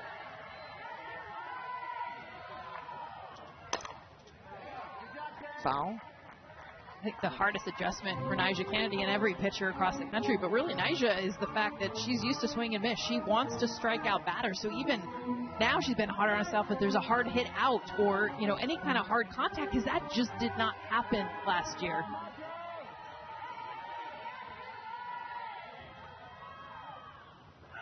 Well, there's a point with a pitcher that you have to put your ego on the shelf and you have to say, 1 and 2 pitch outs, and I say it all the time, are gifts from the softball gods. To be able to throw 1 pitch and do some pop-up, throw 1 or 2 pitches, roll a ground ball. Remember, she didn't throw a pitch for 6 months in the fall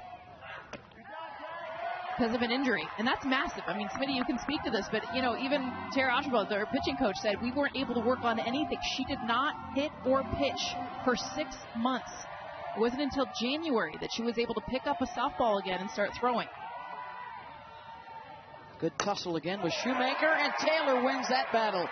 And a base hit out to right. Can the top of the order get something started again? They did so in the first and again in the second. And here comes Erickson.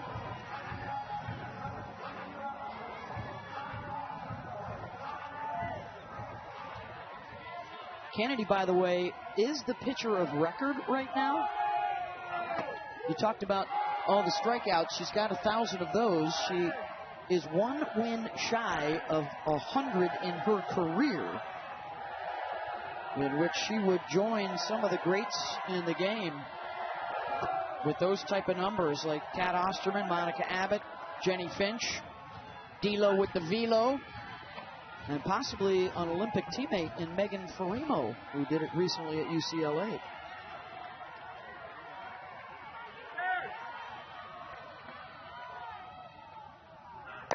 Erickson for the exit velos today. Yes. High 60s into the 70s, which is phenomenal. I mean, anything over 70 is elite. Over 65 is considered a hard hit, and amount of just 70 plus has been almost every batter in both these lineups. Erickson pops it up. Tony's calling for it. 2 down. Big get there for Nyjah. Nyjah continuing to use that changeup. 58 miles an hour, induces that pop-up.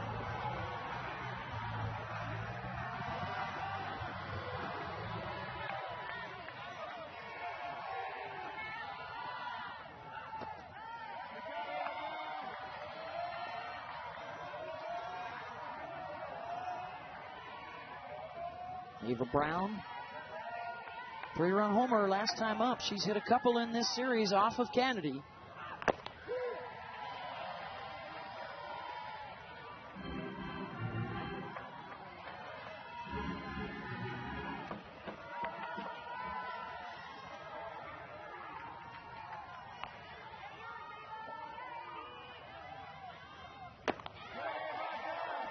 Brown tried to hold, and she did.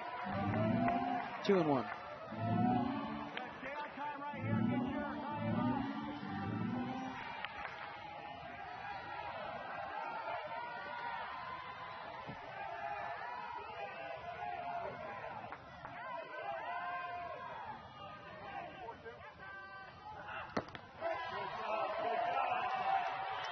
Good take for Ava. This is hard. This is hard for both pitchers because these are strikes. I mean, this is middle of the plate. Yeah, that is a strike, according to TrackMan. It clips the knee.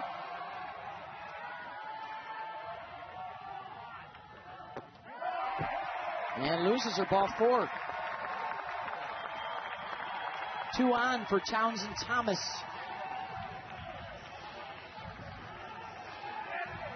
And are they going to make another pitching change?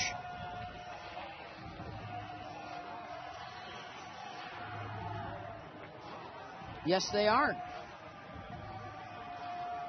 So Caitlin Terry started the game, did not get through the first inning. Nyjah Kennedy came on to throw to 3 batters. Terry came back on for 2 batters. Kennedy returned again in the second inning. And now back to Terry here with 2 outs in the 4th, facing Thomas. This is where softball, it's different from baseball. It's unique, and we've never seen anything like this before, where you get 2 aces going back and forth in that flex position. They can both hit. They can both play positions if needed. Caitlin Terry, the starter, returning now for the 3rd time. And we're talking in 30 years, we've never seen this. Well, we probably never needed it in the previous 30 years. The offense is so hot this year. And this is matchup-oriented. Thomas is left-handed, so bringing the lefty in to try to get the 3rd out of the inning. We've talked to coaches about this, with the offensive onslaught and the advantages of scouting, of video, of the analytics, and how they can really help the hitters quite often more than the pitchers. I mean, technically, Caitlin Terry could come in just to face Townsend and then put Nyjah right back in for the righties that are after this. That's how crazy this is. Yeah, and you've got to be ready on the dugout. You know you're in and out. You've got to be able to keep your rhythm, know that you're warm, be in an environment. Because if you come in a second time in the inning, you don't get warm-up pitches. A lot of people don't realize that. You don't get warm-up pitches every time you come into the circle. You get them at the beginning or you get them once per inning. Thomas is 0 for 2, does have a home run in the series. And that's a hard hit ball. That'll scoot out to right. Runners will hold, and the bases are loaded for Kendall Grover. With 2 outs here in the 4th.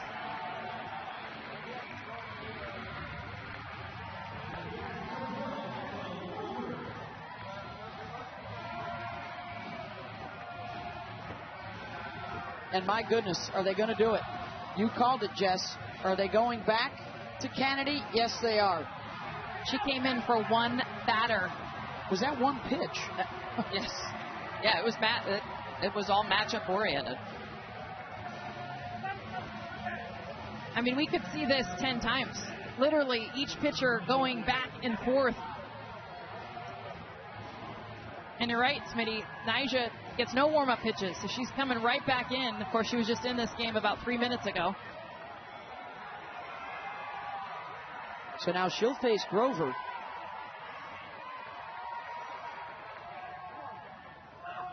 Well, you talked about having to check your ego. I mean, it's got to be difficult for these two arms. They want the ball. They want the big moments, and they are going back and forth right now. Hoping to help each other out, I guess. Grover, foul. But you want the win, and ultimately, this is the biggest win of the year. This is the one that gets you to the Women's College World Series.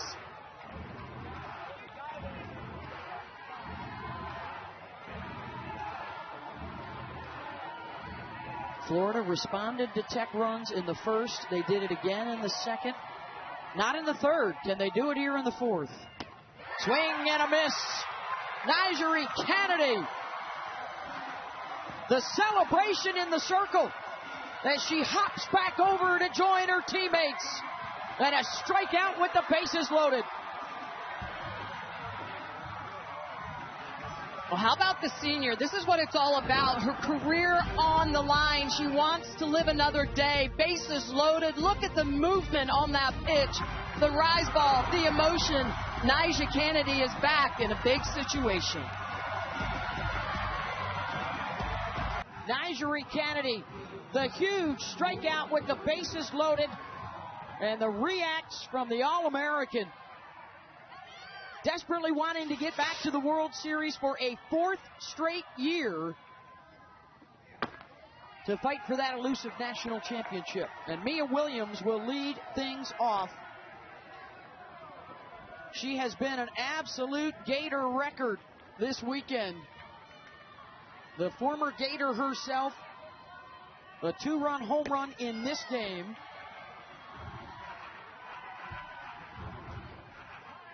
Also the game-winning home run in the opener of this series. And she's played with emotion, too. I mean, we've seen her stomp at home plate. I mean, absolutely lose it on her home run. The emotion she has showed. Jammed her, and that'll stay in the yard. Shoemaker's got it, 1 out.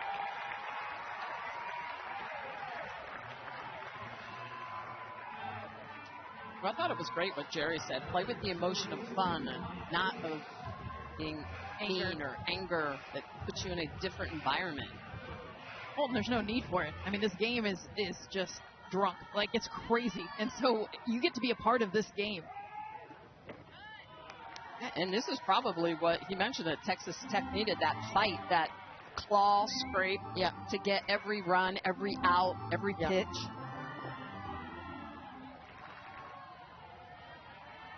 Davis.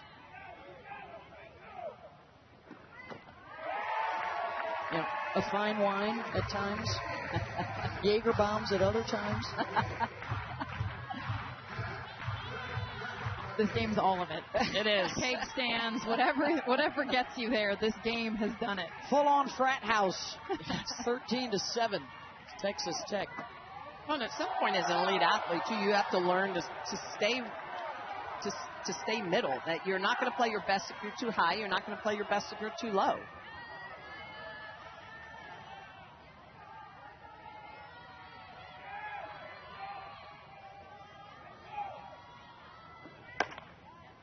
Davis. Bowman's got it. 2 down. We just saw Jerry Glasgow over there in the third base coach's box. Self-professed softball dad for the first 40 years of his life and got into coaching late. Was not a head coach until the age of 60. Long time at Georgia assistant, then on to Louisiana, and now the last 2 years here. And they have built something special.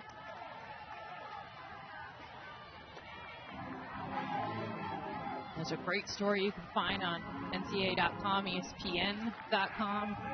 His story, getting into it, his daughter, Jerry Ann, gets to coach now with his oldest daughter, Kara Archibald.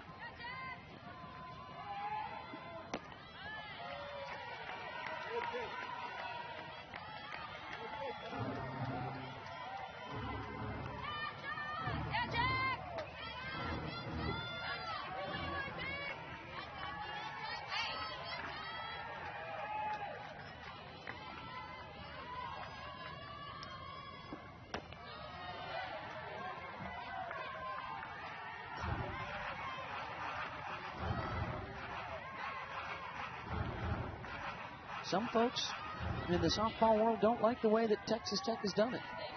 Texas Tech does not care. Texas Tech is winning the last 2 years, setting school records. They have hit the portal hard.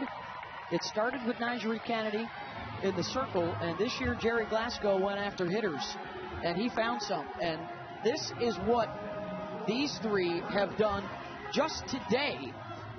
5 home runs and 10 of the 13 runs batted in. Yeah, they have done damage massively. Well, it's a payroll like none we have ever seen in the history of the sport. Honestly, in women's sports, period. Days of NIL.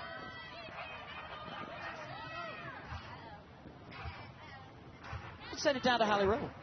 Hey, well, guys, Jackie List getting on base right there with a walk. I just wanted to bring up the story you touched on earlier. She was a terrific player at Southern Illinois before transferring into Texas Tech.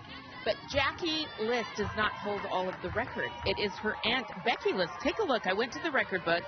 Becky is still number 1 in all-time batting average, 362. Jackie List, 353.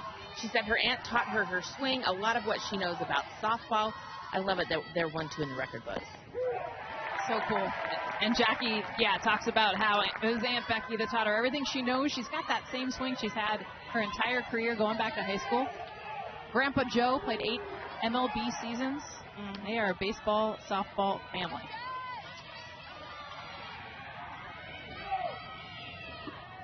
Shout out to Dad as well. I mean, Dad had a big hand in it, but of course, when you're a teenage girl, you're not always going to listen to Dad. So Aunt Becky was able to do a lot of the instruction through the teenage years. But what a great family of sticking ballers. And she's going to take second base right on cue. Well, that's the other thing this Texas Tech team does so well is steal bases. Tops in the country, a couple in this game, coming in 128 on the year, and they'll steal at non-traditional times. Some of those steals are hit and runs that are swing and misses, but the runner's still going. So a lot of unconventional softball that happens to work out very well for Jerry and company. 2-2 to Jazz Burns. Another one of the offensive pickups from the Ohio State University.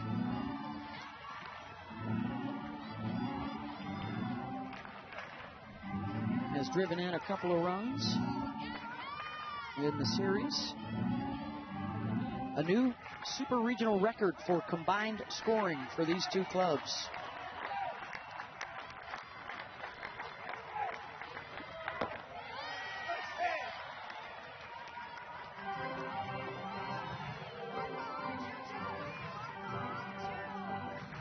think you're going to have to hit a lot of home runs to win the World Series this year, especially since UCLA has already punched a ticket, and they have hit 200 home runs, shattering the old record by 39 pokes.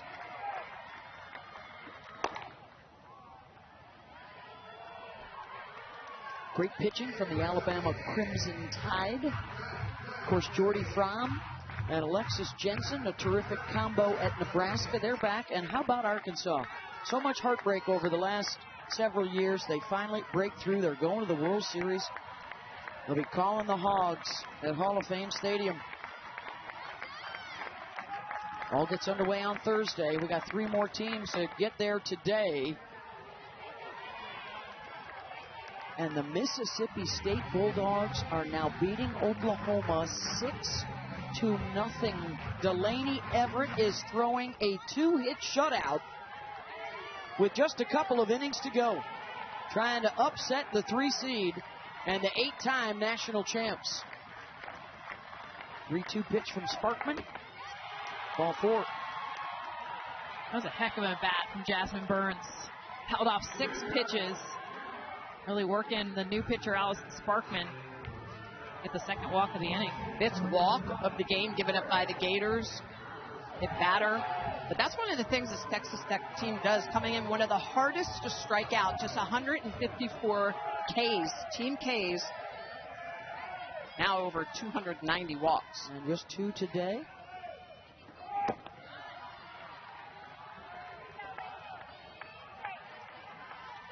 Very important out to get for Florida, because if 2 runs come in, the Gators would be down to their final at-bat in the bottom of the 5th.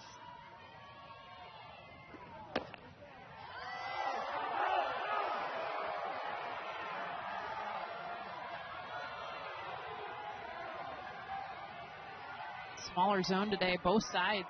Which is also why the ball's leaving the yard. I mean, in an offensive year, you've got to give the pitchers a chance. Yeah. Yes, Yeah. Call the strikes, call the corners.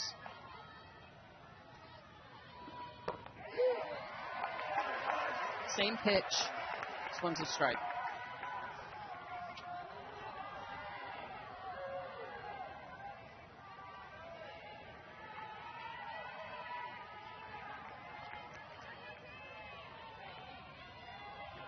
Two 1 to Terry.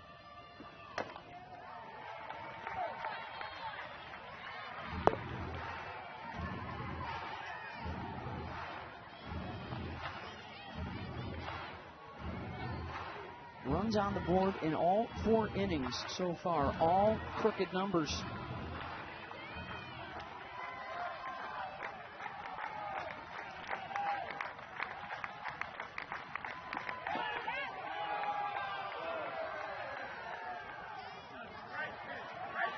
Full count.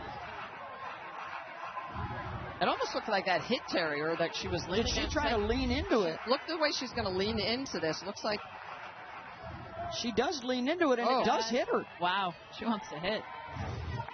Huh. And the catcher said nothing.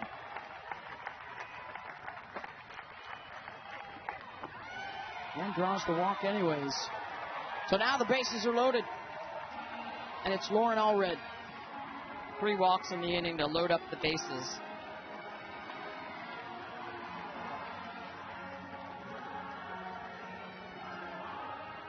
They've had a solo home run, a 2-run home run, and a 3-run home run today. And now they've got the bases loaded for Lauren Allred.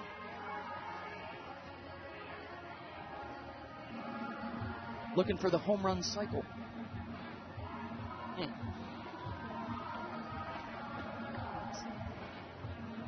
Tough environment to throw in a game 3. We mentioned it earlier. It's advantage batter. They know what you've got, and so much technology nowadays, but that's why I do really feel like we have to talk about the game, the number of walks. There's a lot of home runs, over 1,800 home runs more this year than there have been in previous years, but it's the walks. We're talking thousands of more walks this year in Division I softball. 7 of them in the game today. So here we go with Lauren Allred. Bases loaded and 2 outs.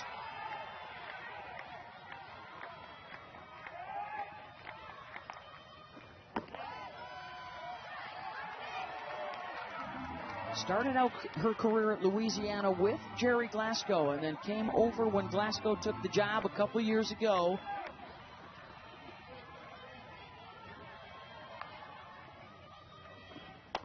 Has been one of those players that's been critical with all the new faces to find the chemistry. Started last fall when they all got together.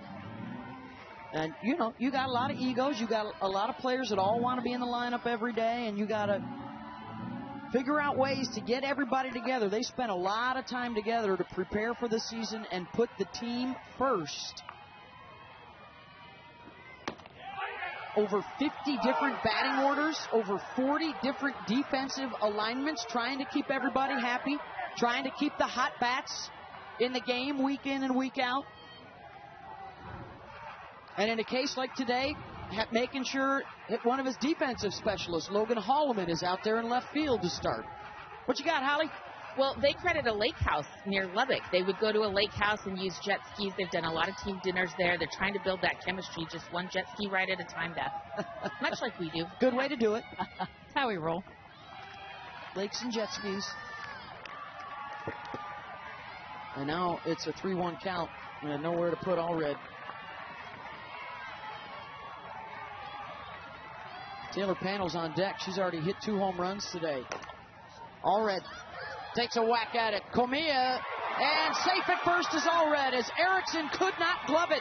And a run scores as List comes in. But this is a great job by Comia. She is super fast. She's an SEC defensive specialist. And this is toss to Erickson. It's a great transfer. Really good direction, but slightly offline, and Erickson probably needs to be able to catch that. Remember, she started in the catching position before moving over to first base midway through this game. Third error for the Florida infield today. And I would put that as E3. I feel like, okay, Comia did a great job making that play. In no way is that an errant throw. That's a ball that needs to be caught. Here's Taylor Panel. If you're just joining us, there has been a lot of tension, a lot of back and forth, some bad blood between the two sides today. And wouldn't Texas Tech love to end it with a run rule? If they can get another one on the board right here, Florida would have to score a run in the bottom half of the inning to extend the game. Panel flew out in the first and then homered in the third and the fourth.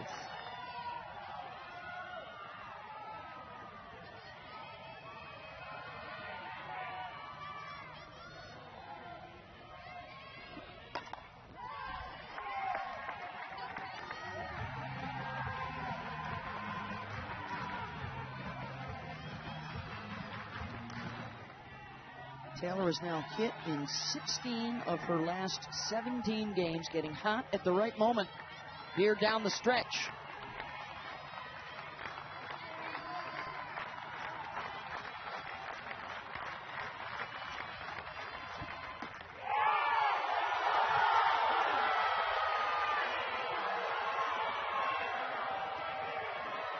That one was off the mark, 2-2.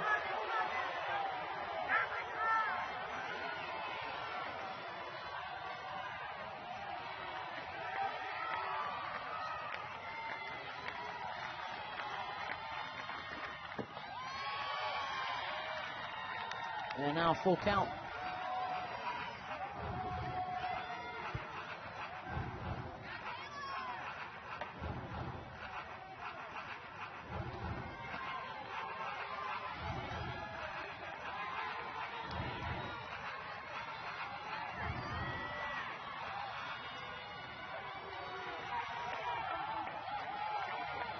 Three-two pitch coming from Sparkman. Bases loaded, 2 out.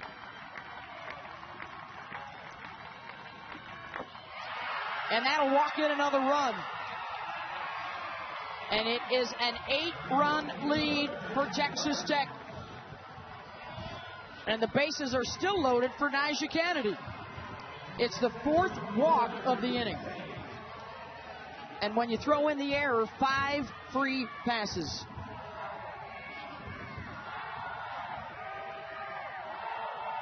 Kennedy is 0 for 2, a strikeout and a ground out.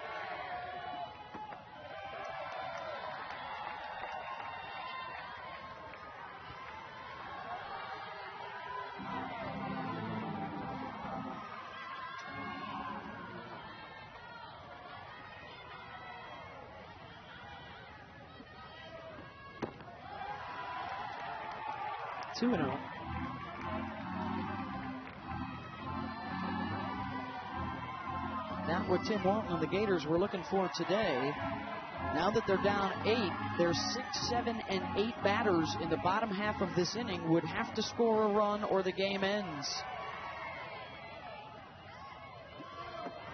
In the dirt, 3-0.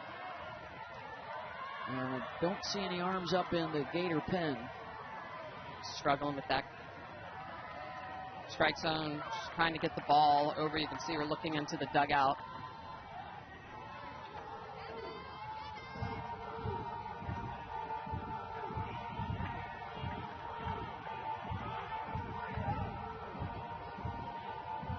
Looks like Olivia Miller may be up now for Florida.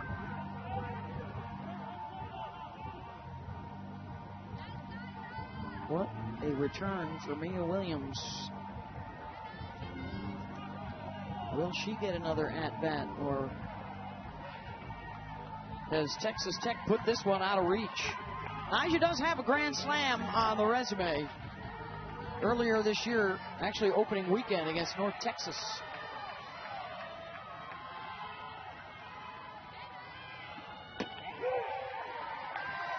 Well, and the way the pitching has worked for Tech, too. I mean, just the fact that, who's going to come back out at the bottom of the 5th. Is it Nyjah? Is it Caitlin Terry?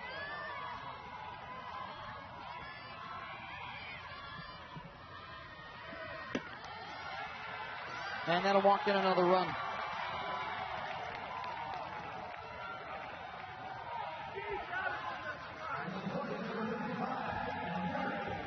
That makes it 16-7 as Caitlin Terry comes in.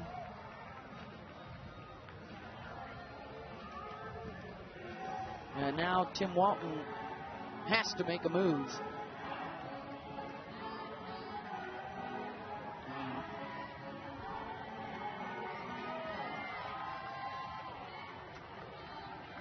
Well, don't forget the Women's College World Series returns to ESPN on Thursday from Oklahoma City with our quadruple header. For more information, visit NCAA.com, the home for all your NCAA championships.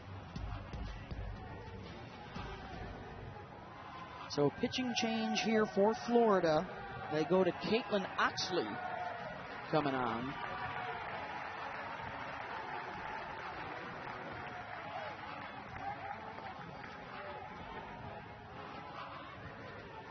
And Texas Tech will counter with a pinch hitter here, Desiree Spearman.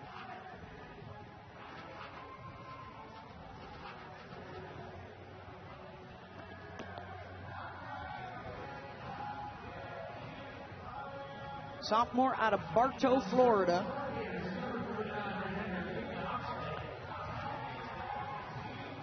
'24th appearance of the season. 4-2 on the year, and comes in here with the bases loaded. Spearman is the 10th to the plate. They've gone around the order here in a 3-run 5th inning. 3 in the first, 4 in the second, 4 in the third, a pair of runs in the 4th, and now 3 more in the 5th to get into run rule territory. And Texas Tech now 3 outs away from a return trip to the Women's College World Series.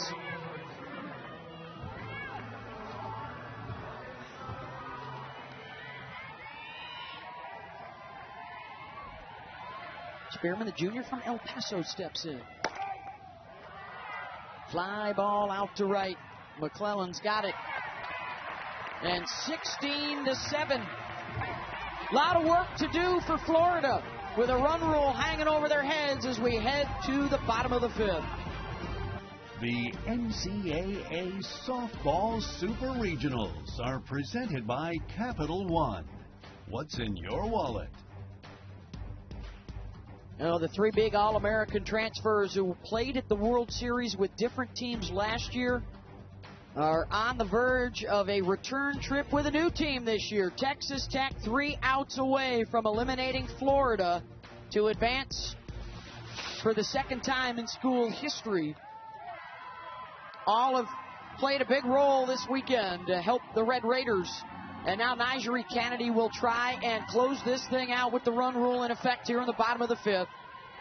Kenley Cahalan, one of three seniors in the lineup today, trying to extend their seasons. Her and Jocelyn Erickson and Kendall Grover.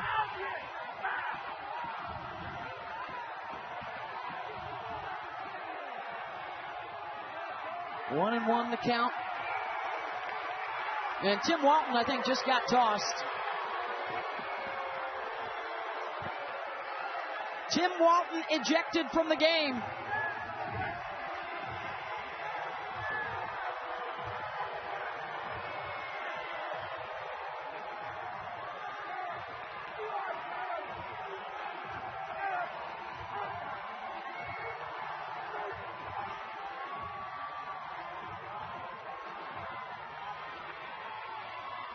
It has been a hypercharged environment right from the start today in Gainesville. And it will include the ejection of the Florida head coach. Kennedy gets a swing and a miss. 1-2.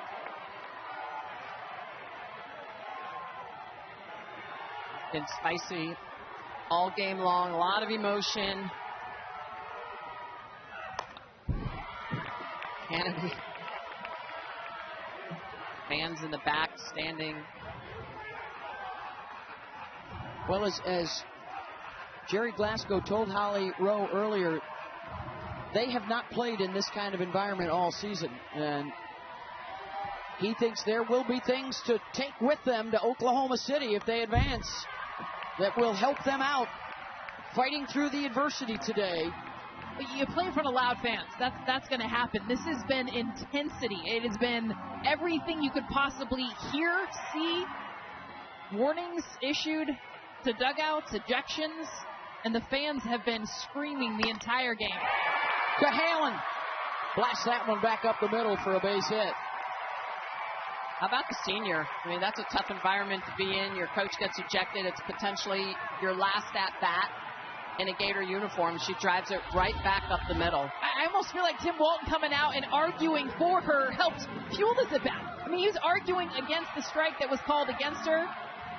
A lot of times, managers, coaches will do that to ignite their team. And yet another pitching change for Texas Tech. Kennedy out, Terry back in.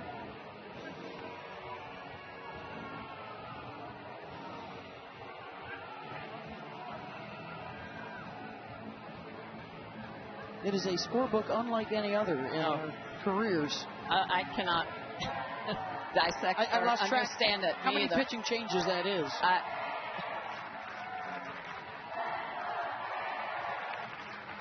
I think our crack research staff has been on it. I mean, look at the bullpen for Tech. Yeah. Same pitcher. Caitlin Terry starts this thing and just look at this game. This is this game. 5 innings. 6 pitchers, but it's the same 2.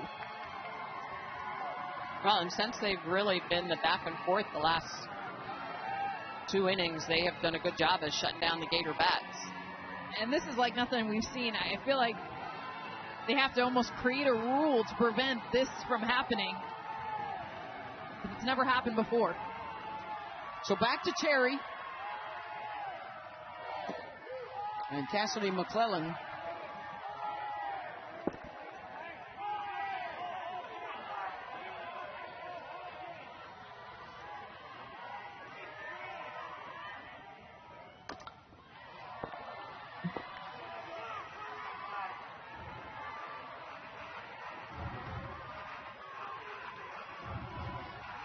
One on for McClellan. Down Remember, 0-2. Last time Caitlin Terry came in, she faced one lefty. There's one lefty right now. Could be for the batter, could be for the inning.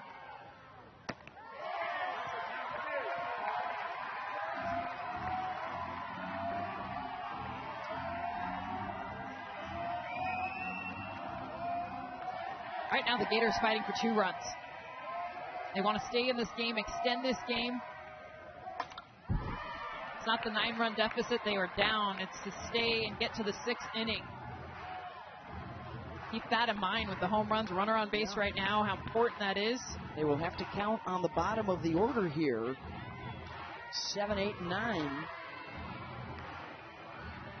The Gators have never lost in the tournament at home via run rule. That's what they're staring at right now.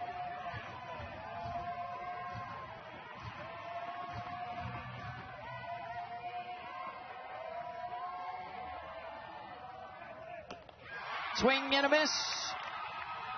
1 down, and Texas Tech 2 outs away from Oklahoma City. Caitlin Terry going upstairs on this lefty-lefty matchup. Nice rise ball, good late sharp break, puts it right underneath the hands. Picks up another strikeout. Julia Desiderio will be the pinch hitter here.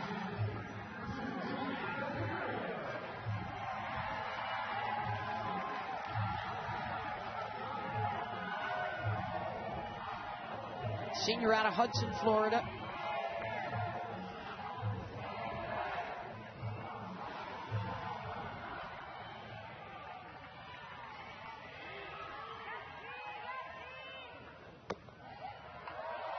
Terry just missed it away.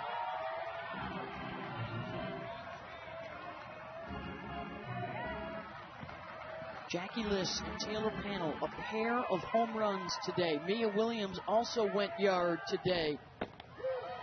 Just an offensive explosion with the 16 runs on the board. They've scored every inning.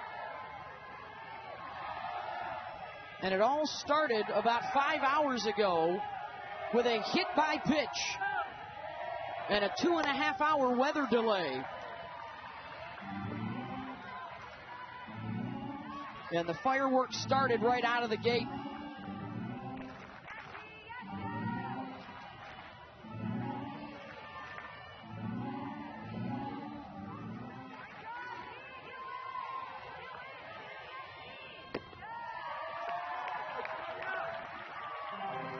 Seven runs to the first 2 innings for the Gators. And I'll tell you what, Caitlin Terry, this combination, Nyjah Kennedy being able to go back and forth, kept the Gators scoreless now.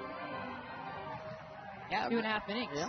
It's been the back and forth. When that started, that's when the Gators were shut down. Think about that advantage. I mean, you can go with 2 pitchers back and forth, literally every batter if you wanted to. I can't imagine being on deck going, I understand it could be one of 2, but that is such a difference maker, not knowing who he's going to pull out of the dugout next.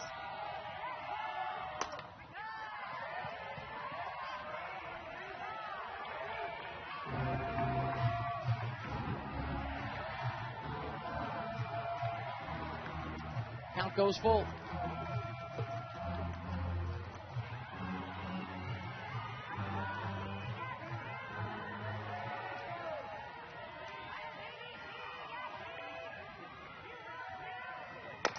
Desiderio backhanded by Pannell, and they get the force out at second. 2 down.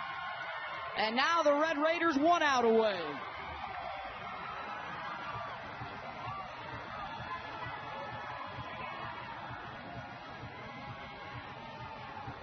It's the number 9 hitter, Gabby Comia.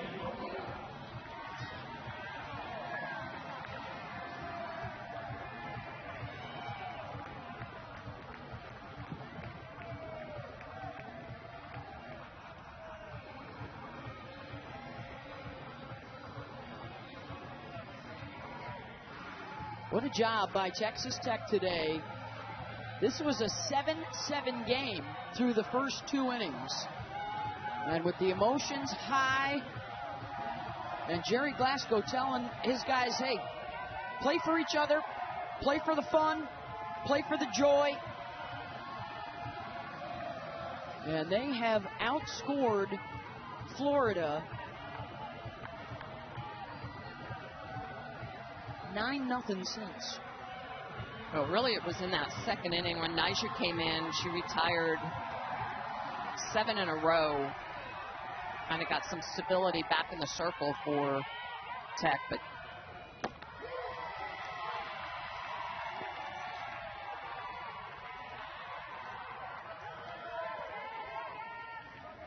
Gabby does have a hit today. And Taylor Shoemaker's on deck. That's what Florida wants. Get it back to the top. The All-Americans. Comia back to Terry. Spins, fires to first. In time. And Texas Tech wins it in Gainesville to advance to the Women's College World Series. The ruling on the field at first base is that the runner was out. This is a Florida challenge. Play is under further review. A challenge coming for Florida.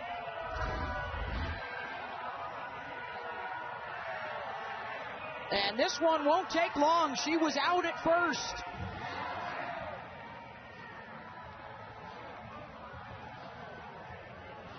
great job by Liss making that catch. That throw was starting to leak into the line. And Caitlin Terry, you know, as a left-handed pitcher, fielding that, spinning around. Spinning and off balance, falling down afterward. It should not take long.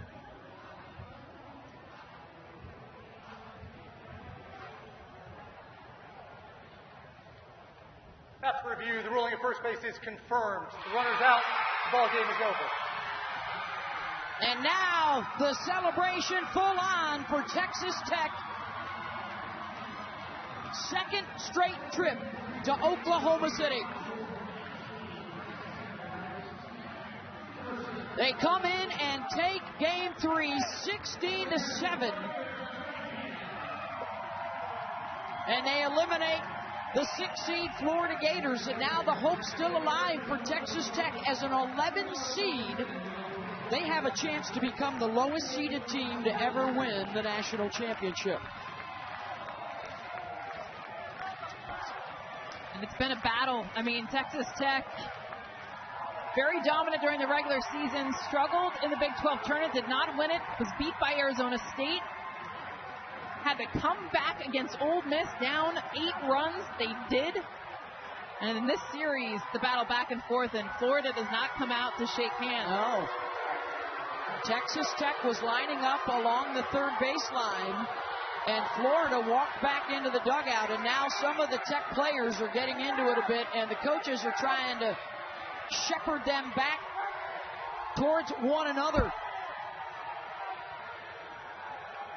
And the gun's up for Texas Tech.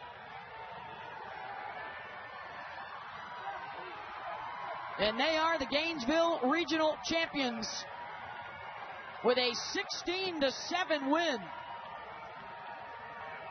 As Florida does not line up to shake hands post-game.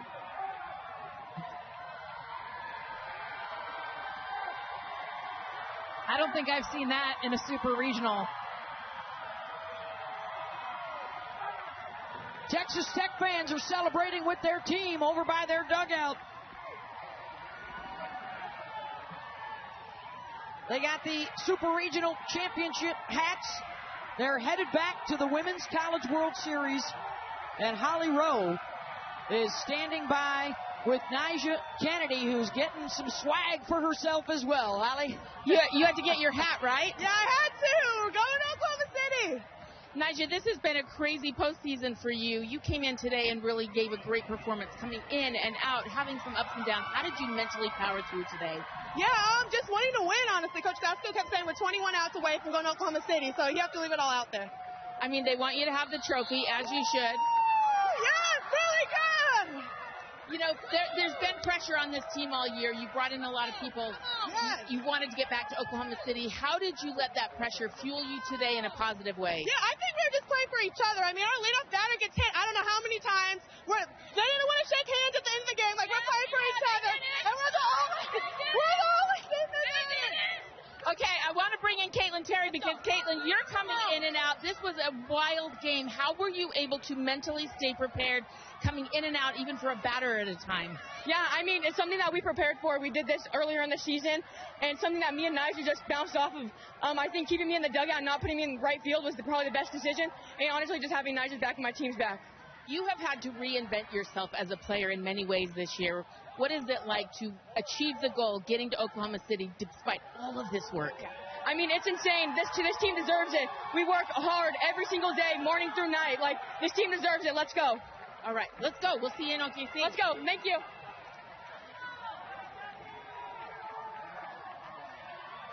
Jerry Glasgow, 2 years at Texas Tech, and he will be 2 years at the Women's College World Series with the Red Raiders. And they will begin play Thursday at noon Eastern on ESPN against either Oklahoma or Mississippi State. And the Bulldogs were shocking the Sooners late in that game at last check, as they raise the trophy here in Gainesville. The Capital One rewarding performance, another home run today for Mia Williams. Holly?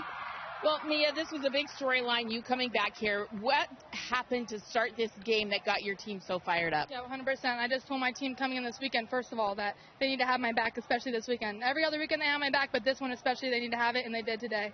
They really did. They came out of the dugout when you got hit. How did that set a tone for this game and this competitive spirit of Tech? Yeah, that's a tough thing, getting hit every at-bat, whatever, but they always have my back. They're like my sisters, and I'll love them for life forever, so yeah. So when you did get to swing eventually in this game, you went yard. Tell me what you saw on that pitch. Yeah, I knew. So the first pitch, I didn't get hit, so I was like, okay, here we go. Maybe I'm going to get a strike.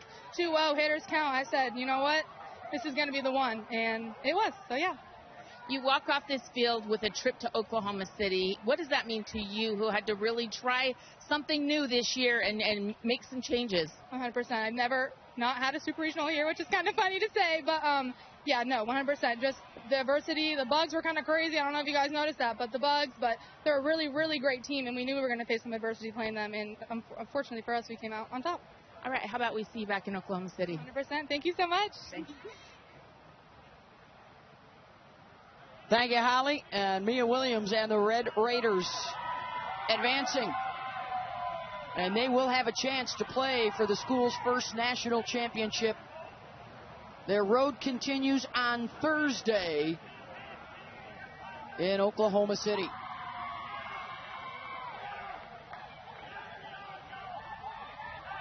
(16-7) the final. The long ball and the back-to-back pitching effort over the last 3 innings for Caitlin Terry and Nigel Kennedy proved to be the difference. Thanks for being with us, and we will see you soon on the road to the Women's College World Series.